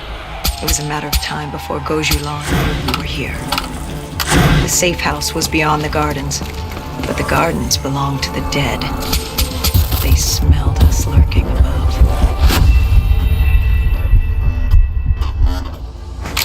The scavengers began realizing they weren't the only humans in the area. It was a matter of time before Gojulan knew we were here. The safe house was beyond the gardens, but the gardens belonged to the dead. They smelled us lurking above.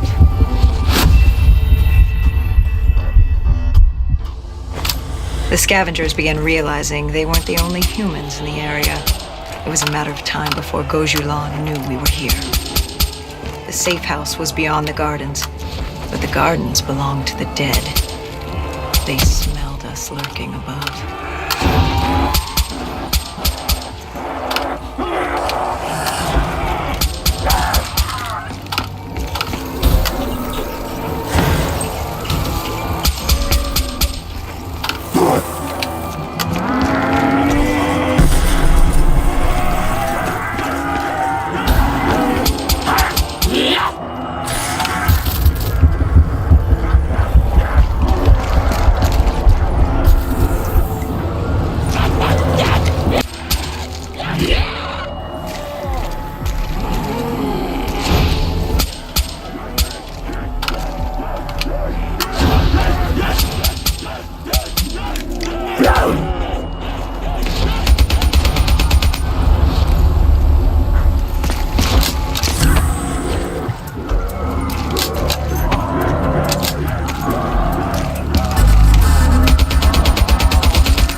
The scavengers began realizing they weren't the only humans in the area.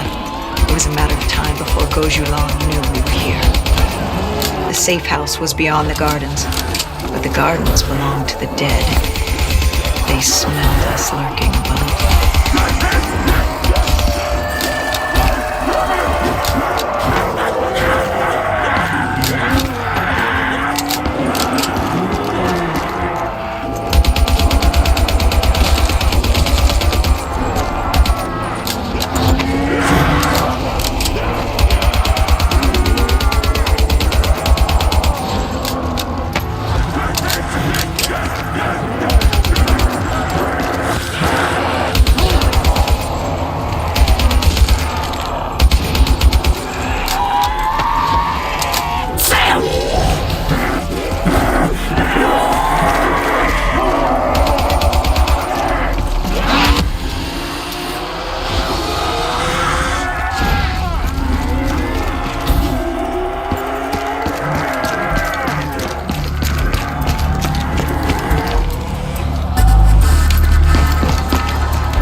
Before Hendricks could take him out, the scavenger alerted Gojulan. She knew we were here. Reinforcements were moving on a checkpoint nearby, along with more dead.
Why did they create these displays? What was the purpose? They weren't just displays. They were art. A way to show off their work, lure their enemies with the dead bodies of friends. Vultures are territorial. They fought among themselves, sociopaths at war with everyone and everything, undead or fellow human. Either way, you were a predator competing over the same resources. And now we'd become prey baited into a trap.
A malfunctioning ASP heard the commotion and joined the party. I needed to find a rocket launcher.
Vultures beat us there, set fire to the facility.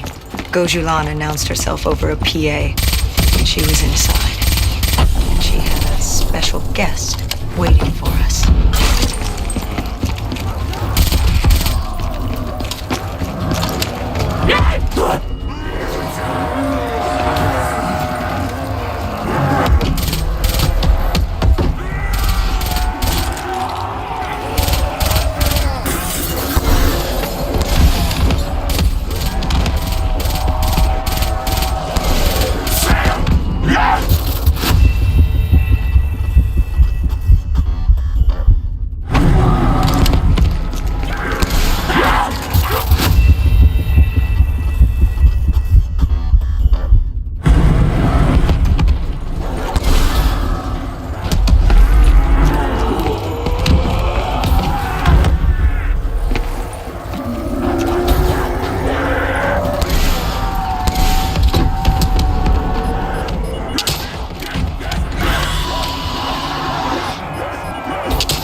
We cleared the plaza. All that was left was to get inside.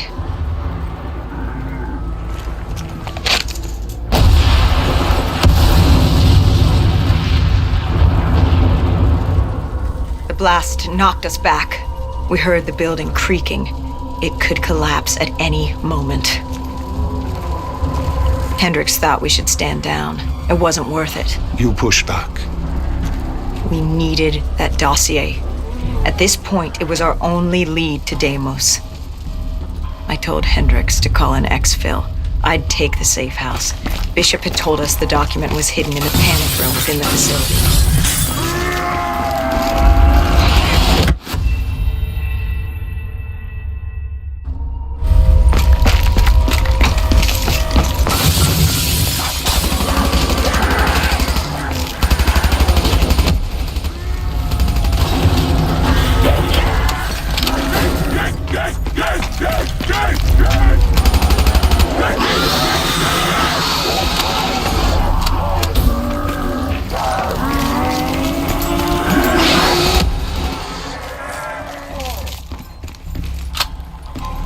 Who was in the panic room?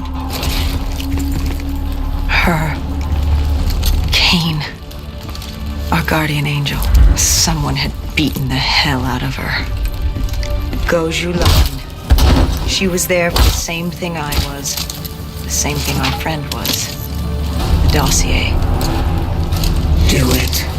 Kill her. Kill his host. Prove yourself worthy. Did you kill her? I struggled. Panicked. I acted in the heat of the moment. And the file on Deimos? Most likely it was reduced to Kindle. Gone. Or so we thought. Hendricks called in transport. Singapore was another dead end. But we needed a few answers from Kane. Starting with who the hell was she? And what was she doing in an abandoned CIA safe house? The truth proved more eye-opening than we could have imagined.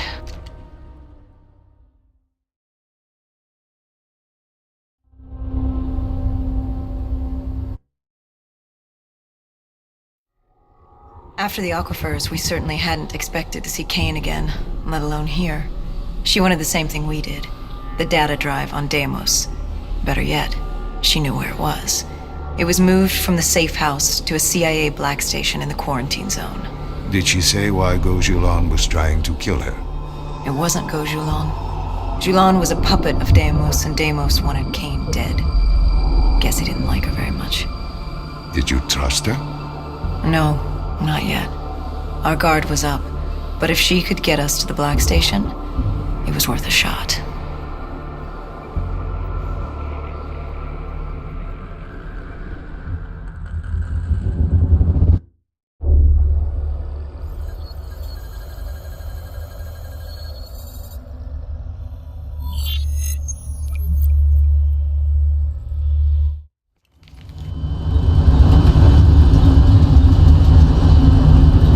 The Singapore quarantine zone.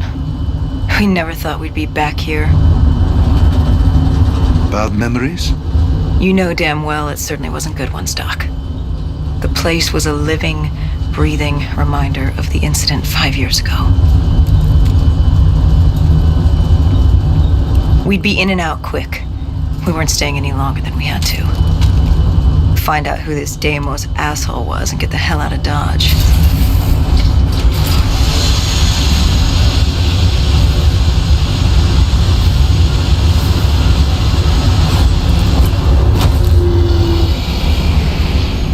Kane said the data drive on Deimos was encrypted and separated into 2 pieces.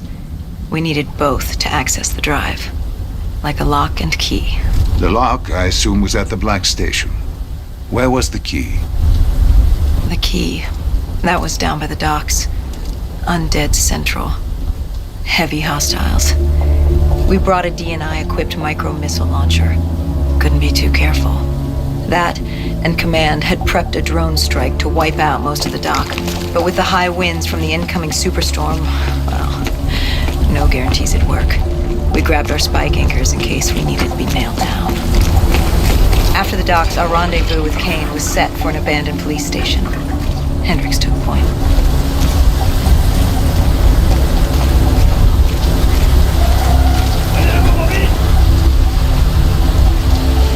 More vultures. Preying on the weak. Since the fall of the Immortals, they'd inherited all of Singapore. Turned the place into some twisted version of the Wild West. After the events at the safe house, we caught their attention. They weren't exactly thrilled with us on their turf, and were taking it out on the locals to find us. Why didn't you step in? You could have saved them. Calculated risks. We needed to stay quiet and lay low. But there's always a chance, isn't there? Chance is a billion-sided die. You like the odds of that? If they didn't die today, they'd die tomorrow. If not tomorrow, the day after. One way or another, death was coming for all of us. Nobody was getting out alive. If we tried to save them, it could be our necks in those collars. We weren't there to save two people. We were there to save all the rest of us. We needed to get to the Black Station, raising as little alarm as possible. The last thing we needed were the dead and vultures after our throats. Turns out the odds were already stacked against us.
Superstorm could hit at any moment. Good thing we grabbed those spike anchors. We were gonna need them.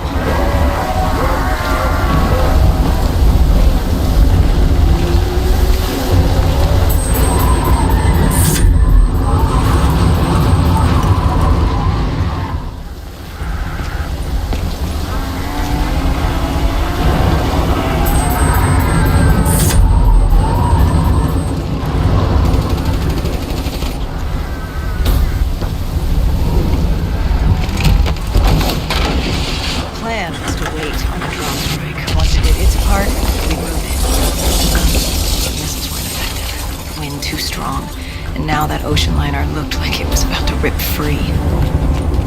That thing would pulverize the dock, taking the data drive with it. Hendricks said, fuck it. We were built to kill the dead. No reason to switch it up now.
secured the first part of the drive and uploaded the information to Kane.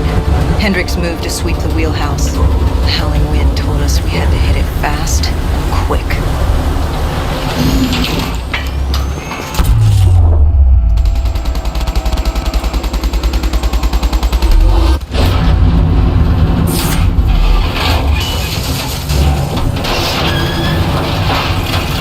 But of course, the superstorm hit sooner than expected. The barge ripped free and barreled towards us. And hang on for dear life.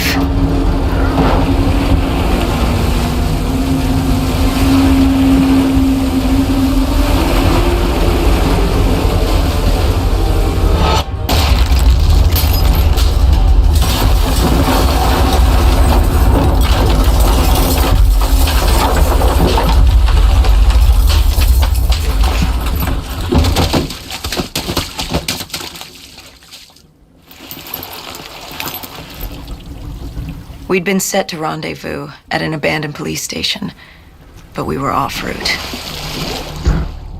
We cut through the flooded subway to save time.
With the dead cleared out, we moved toward our rendezvous.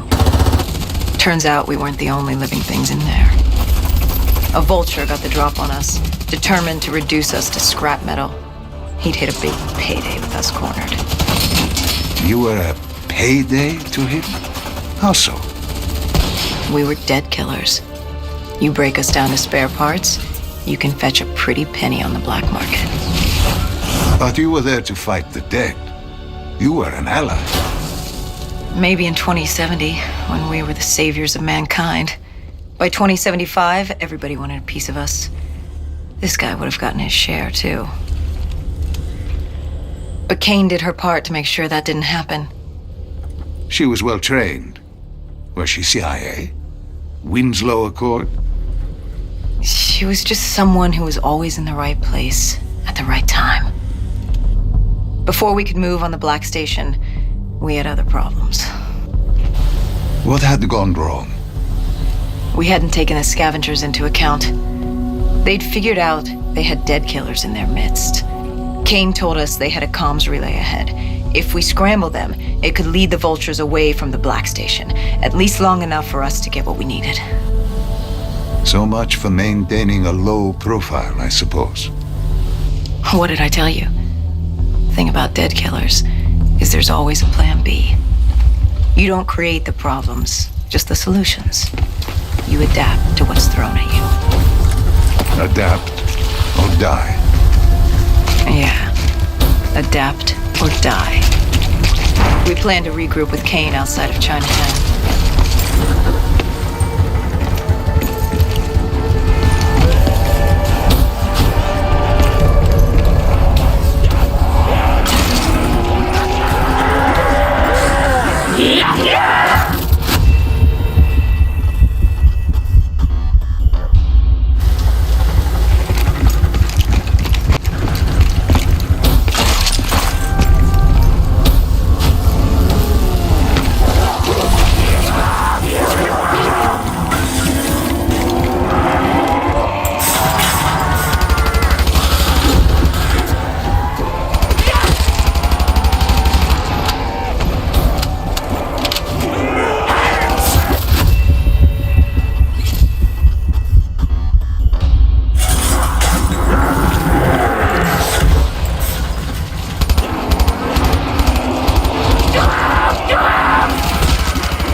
their comms scrambled, we had one less nuisance to deal with at the Black Station. Now to get the drive and get the hell out of this shithole. You couldn't take being here, could you? You felt haunted coming back to this city. The feeling had latched onto me at the safe house. Like I was being watched. Something had their eyes on me. Something, not someone. And I just felt something pulling me, guiding me. I couldn't shake it. Our rendezvous with Kane was just ahead.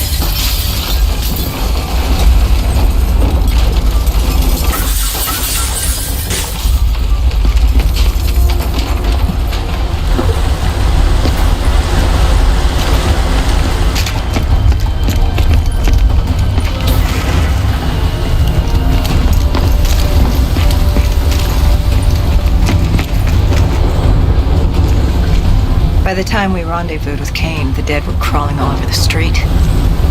What was Kane's plan? Hit him in the gullet, then bag and tag. Gotta admit, the girl wasn't afraid of a fight. She seemed to welcome it, relish it. Like yourself. Like a berserker. Like a dead killer.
What did you find in the Black Station?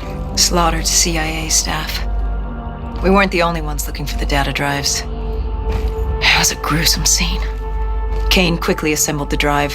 What did you learn? Did you find the information on Deimos? We found a dossier.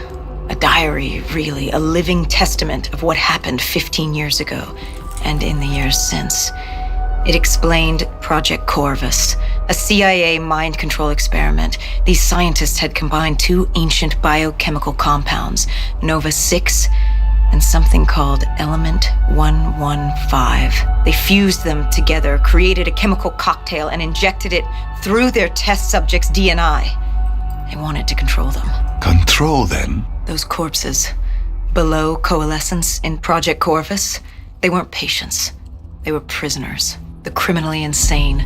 The scientists believed they could make them well again, make people better. But instead, they opened the gateway. A gateway to Malum. It's another dimension filled with absolute evil. It sounds crazy even saying it now, but they opened it not realizing what they'd done, and they let him through. Deimos. Deimos, demigod of dread and terror. He caused the Coalescence disaster, unleashed 6115 upon the world, creating the undead that roamed the earth. There were details on Taylor's team. They were working for Deimos. Helped him trigger Armageddon. There was also other information on his sister, Dolos, demigoddess of trickery and deception. Deimos, he didn't like her very much. And the researcher? Did he have a name? Who wrote this document? Yes, it was...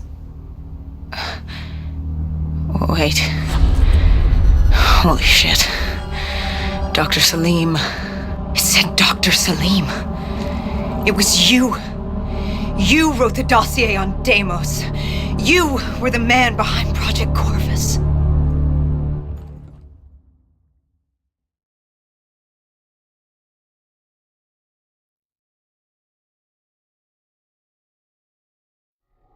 Why didn't you tell me? You created Project Corvus, wrote the report. You pulled me along like you had no clue what I was talking about. If I had told you, the impact would not have been the same. You know that. That you could not recall is no fault of mine. After the Black Station, we had to find you. Find out what you knew. I was in Cairo at the time. Your friend, Khalil. He brought you to Ramsey Station, humanity's last holdout in Egypt. We knew who Deimos was, where he was from, but we didn't know why. He'd taken over the world, but to do what? To find out why, we had to talk to you.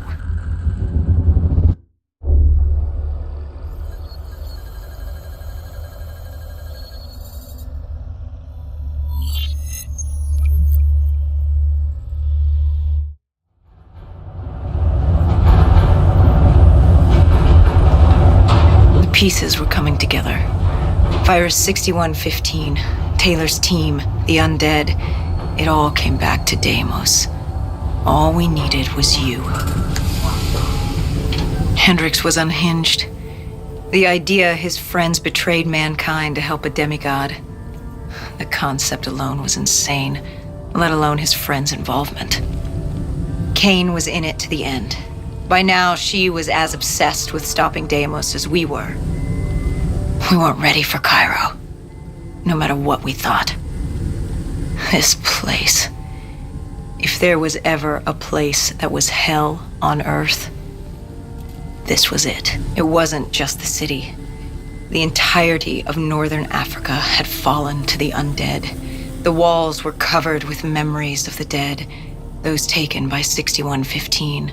Lost to this wasteland, the desert for the undead. It was the last place on Earth you'd want to be.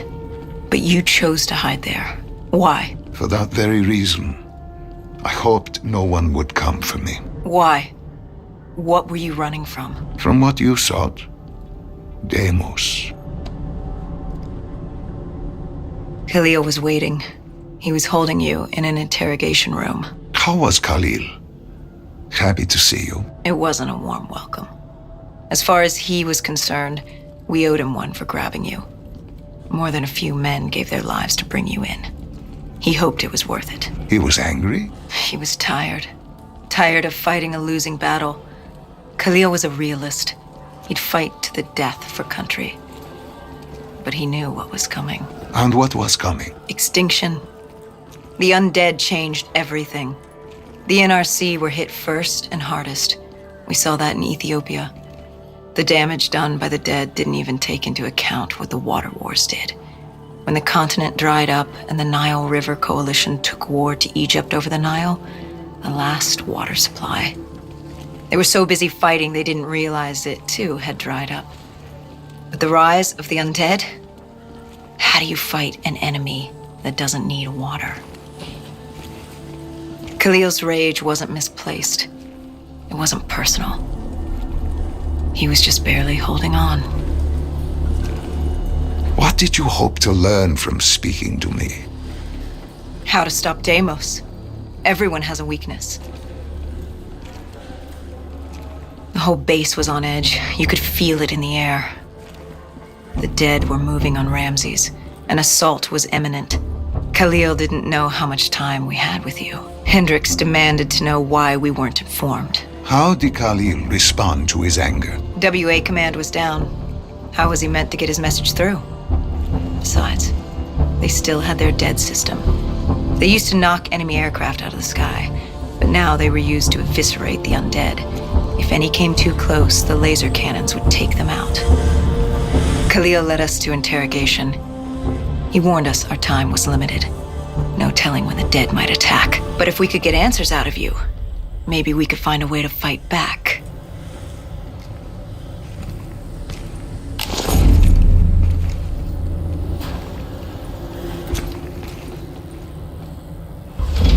You certainly weren't too happy to see us. You say it like I had a choice in the matter. With no time, we needed you to be willing to talk. The truth serum would make you relax, more willing to divulge.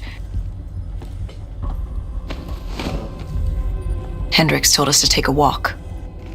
He asked about Taylor and Deimos. He wanted you to connect the dots. And I told him Deimos controlled them. Your friend Bishop was correct. There was a brain manipulating the undead. It was Deimos. Deimos realized he could access a person's DNA. He could possess them, inhabit them, consume them.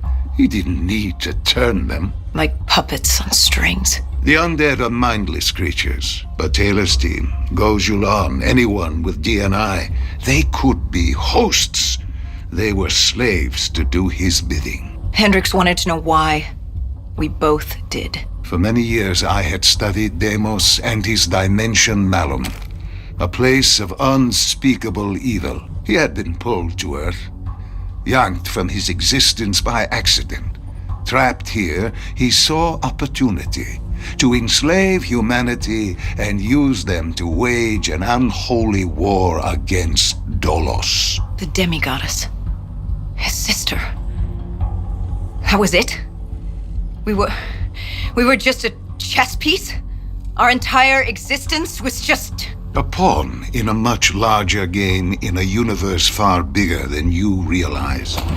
Humanity is an anthill. Deimos and Dolos are two children fighting over the magnifying glass. But Hendricks was desperate. He wanted to know how to kill Deimos. You told him he couldn't. How does one kill a god? You can't. The only way to defeat him, the only way to sever his control over the undead, for Bishop Surum to work and save humanity, was to send him back to Malum. And to do that, we needed to open the gateway. As we are doing now, by walking through your memories.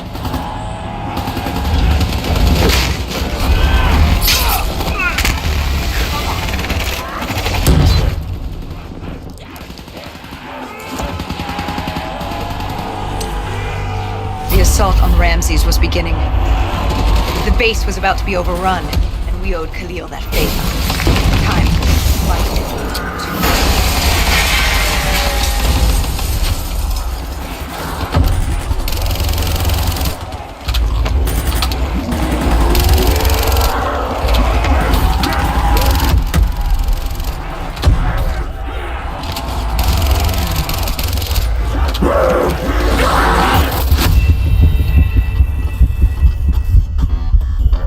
About to be overrun, and we owed Khalil that favor. Time to take the fight.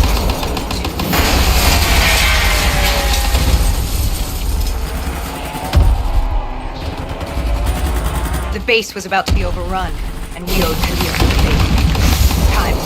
fight.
We weren't ready for the station assault.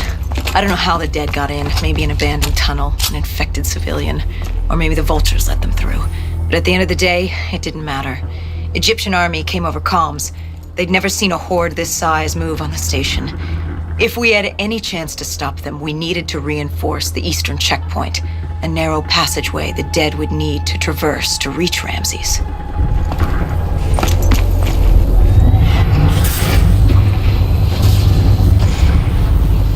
Cairo. She was a city on fire, except for the Egyptian army and a smattering of civilians hidden away. She'd fallen to the dead. Khalil didn't say it, but I could hear it in his voice. He knew this was the last stand. If they lost this battle, they'd lose the city.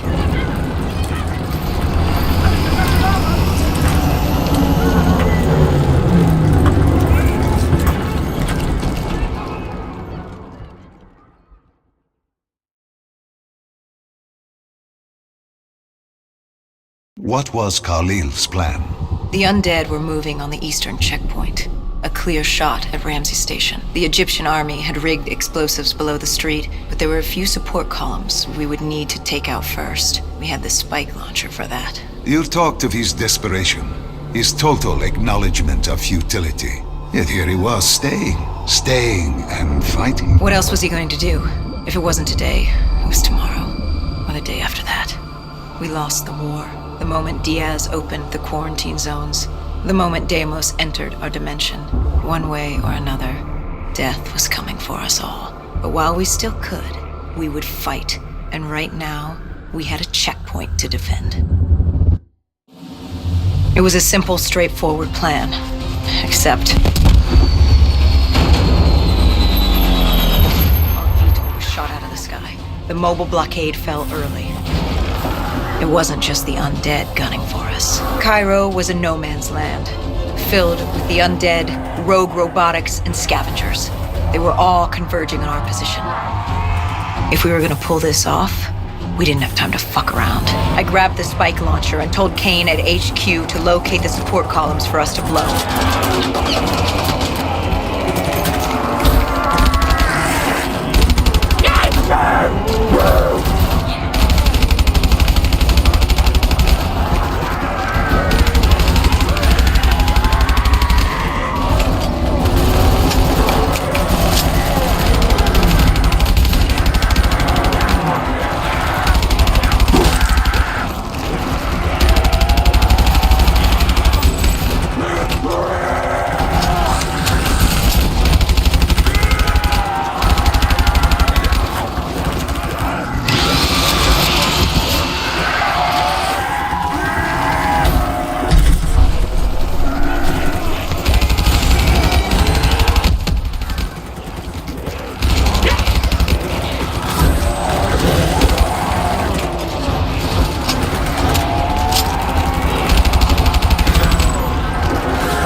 detonated the last support column. We had to get back behind the wall so we could blow the street.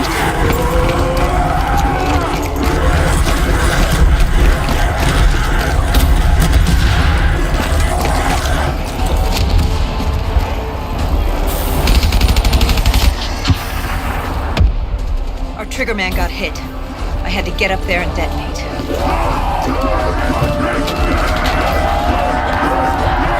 I told Hendricks I needed a moment.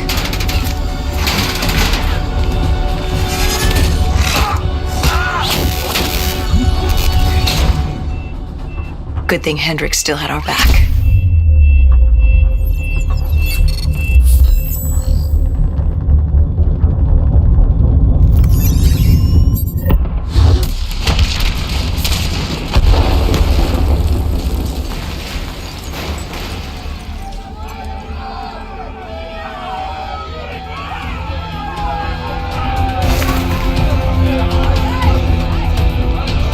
Khalil thanked us. He thought they still had a chance. They had no idea what was about to happen.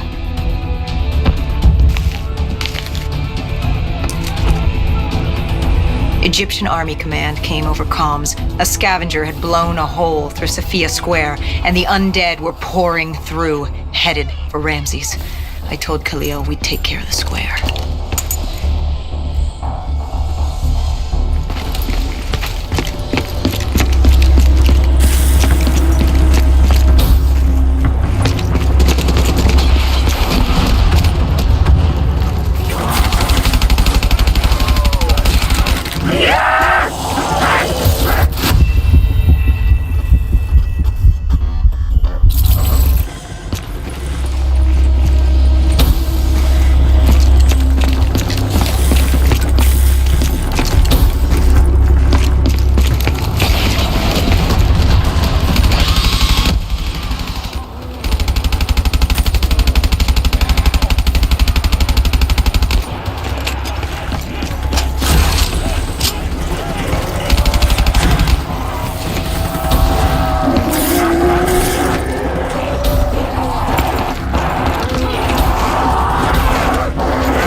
I gave Hendricks a hand opening the VTOL hatch. I heard screams. There was someone still alive. You went in to save this man? The odds of his survival could not have been great. You yourself said no one was getting out alive. Does that matter? I guess it was Khalil who changed my mind. There were so few of us left. If there was a chance, any chance, I'd take it.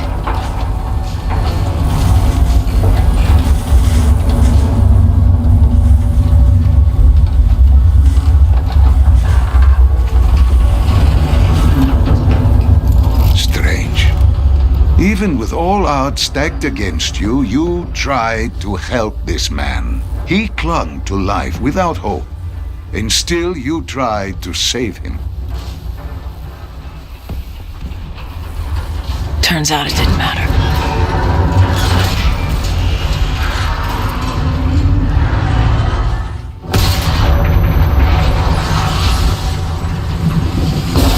He didn't survive. It would only be a matter of time before he turned and joined the Horde. No time to stop and mourn. If I did that, I'd end up joining him. And we weren't going down just yet. Cephia Square was a total snafu. Undead, rogue robotics, everything in the kitchen sink wanted a piece of us.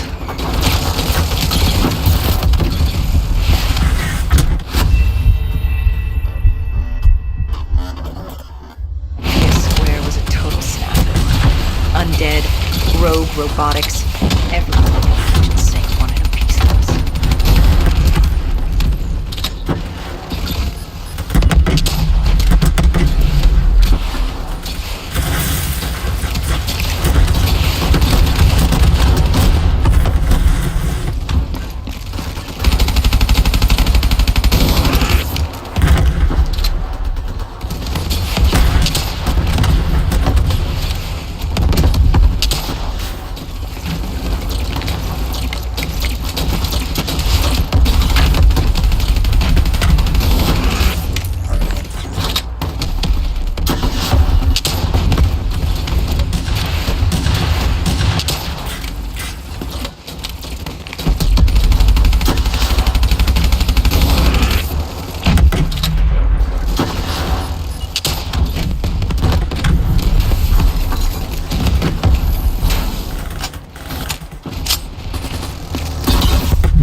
It didn't take long for the vultures to drop a second ASP in the area.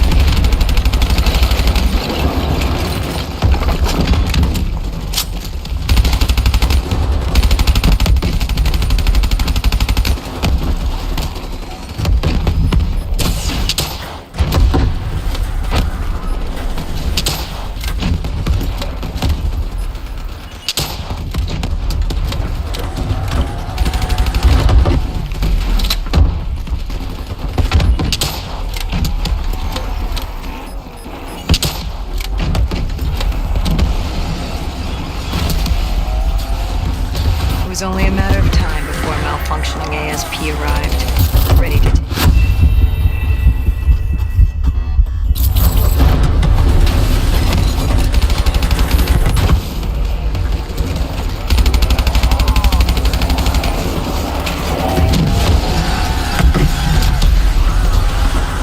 It was only a matter of time before a malfunctioning ASP arrived, ready to take out everyone and everything.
It was only a matter of time before a malfunctioning ASP arrived, ready to take out everyone and everything.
We cleared the plaza, but something was wrong. I could hear it. What did you hear? Nothing. And that was the problem. It took us a moment to realize what had happened. Something had taken out the dead system. One of the scavengers, maybe a malfunctioning biped. We saw reinforcements fly in, but it was too late. Khalil tried to reach Egyptian command. All we heard were screams. Ramses Station had fallen to the dead. We got out of the open. Khalil, he'd reached a breaking point. No mistaking that look. That look of defeat, anger, frustration, hopelessness. You try to sympathize, you try to comfort. Doesn't matter. Then Kane came over comms. She'd picked up the location of Sarah Hall, another of Taylor's team. Her signal popped back up on the grid. We had traced her to Kebeshet, the sandy ruins of Cairo's Garden City. I told Khalil if there was a sliver of hope, we needed to catch Hall and find Taylor. If we did, and found a way to send Deimos back to Malum, we could undo all of this. And Hendricks? His mind was melting. I still didn't know what was sparking his behavior. He didn't want to go after Hall. I said he didn't have a say in the matter. He didn't like that. He attacked you. I told you, it wasn't him. It was that look in his eyes, like Gojulan, like Moretti, like Diaz. He wasn't buying this interdimensional bullshit. And why should he? What did he say to you? Salim lies. He didn't think opening the portal would save us. It would destroy us. The last time it opened, evil came through. Why would this time be different? He said Deimos was trying to trick us. He said you were lying to us. Are you?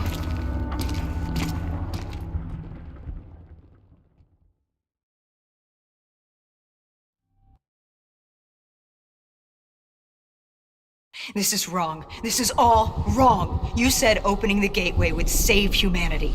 It was the only way to defeat Deimos and send him back to Malum. But opening the gateway would let the forces of evil through, allow them to conquer Earth, enslave us. Wait, we didn't meet at Ramses Station. That didn't happen. You're feeding me false memories. Be careful, my child. Tread lightly, or you are liable to offend me. We contacted Khalil, inquired about you. He said you were dead. You died some time ago. I saw you die. When I was with Hall, inside her mind, she showed me the truth. Who are you really, Doctor?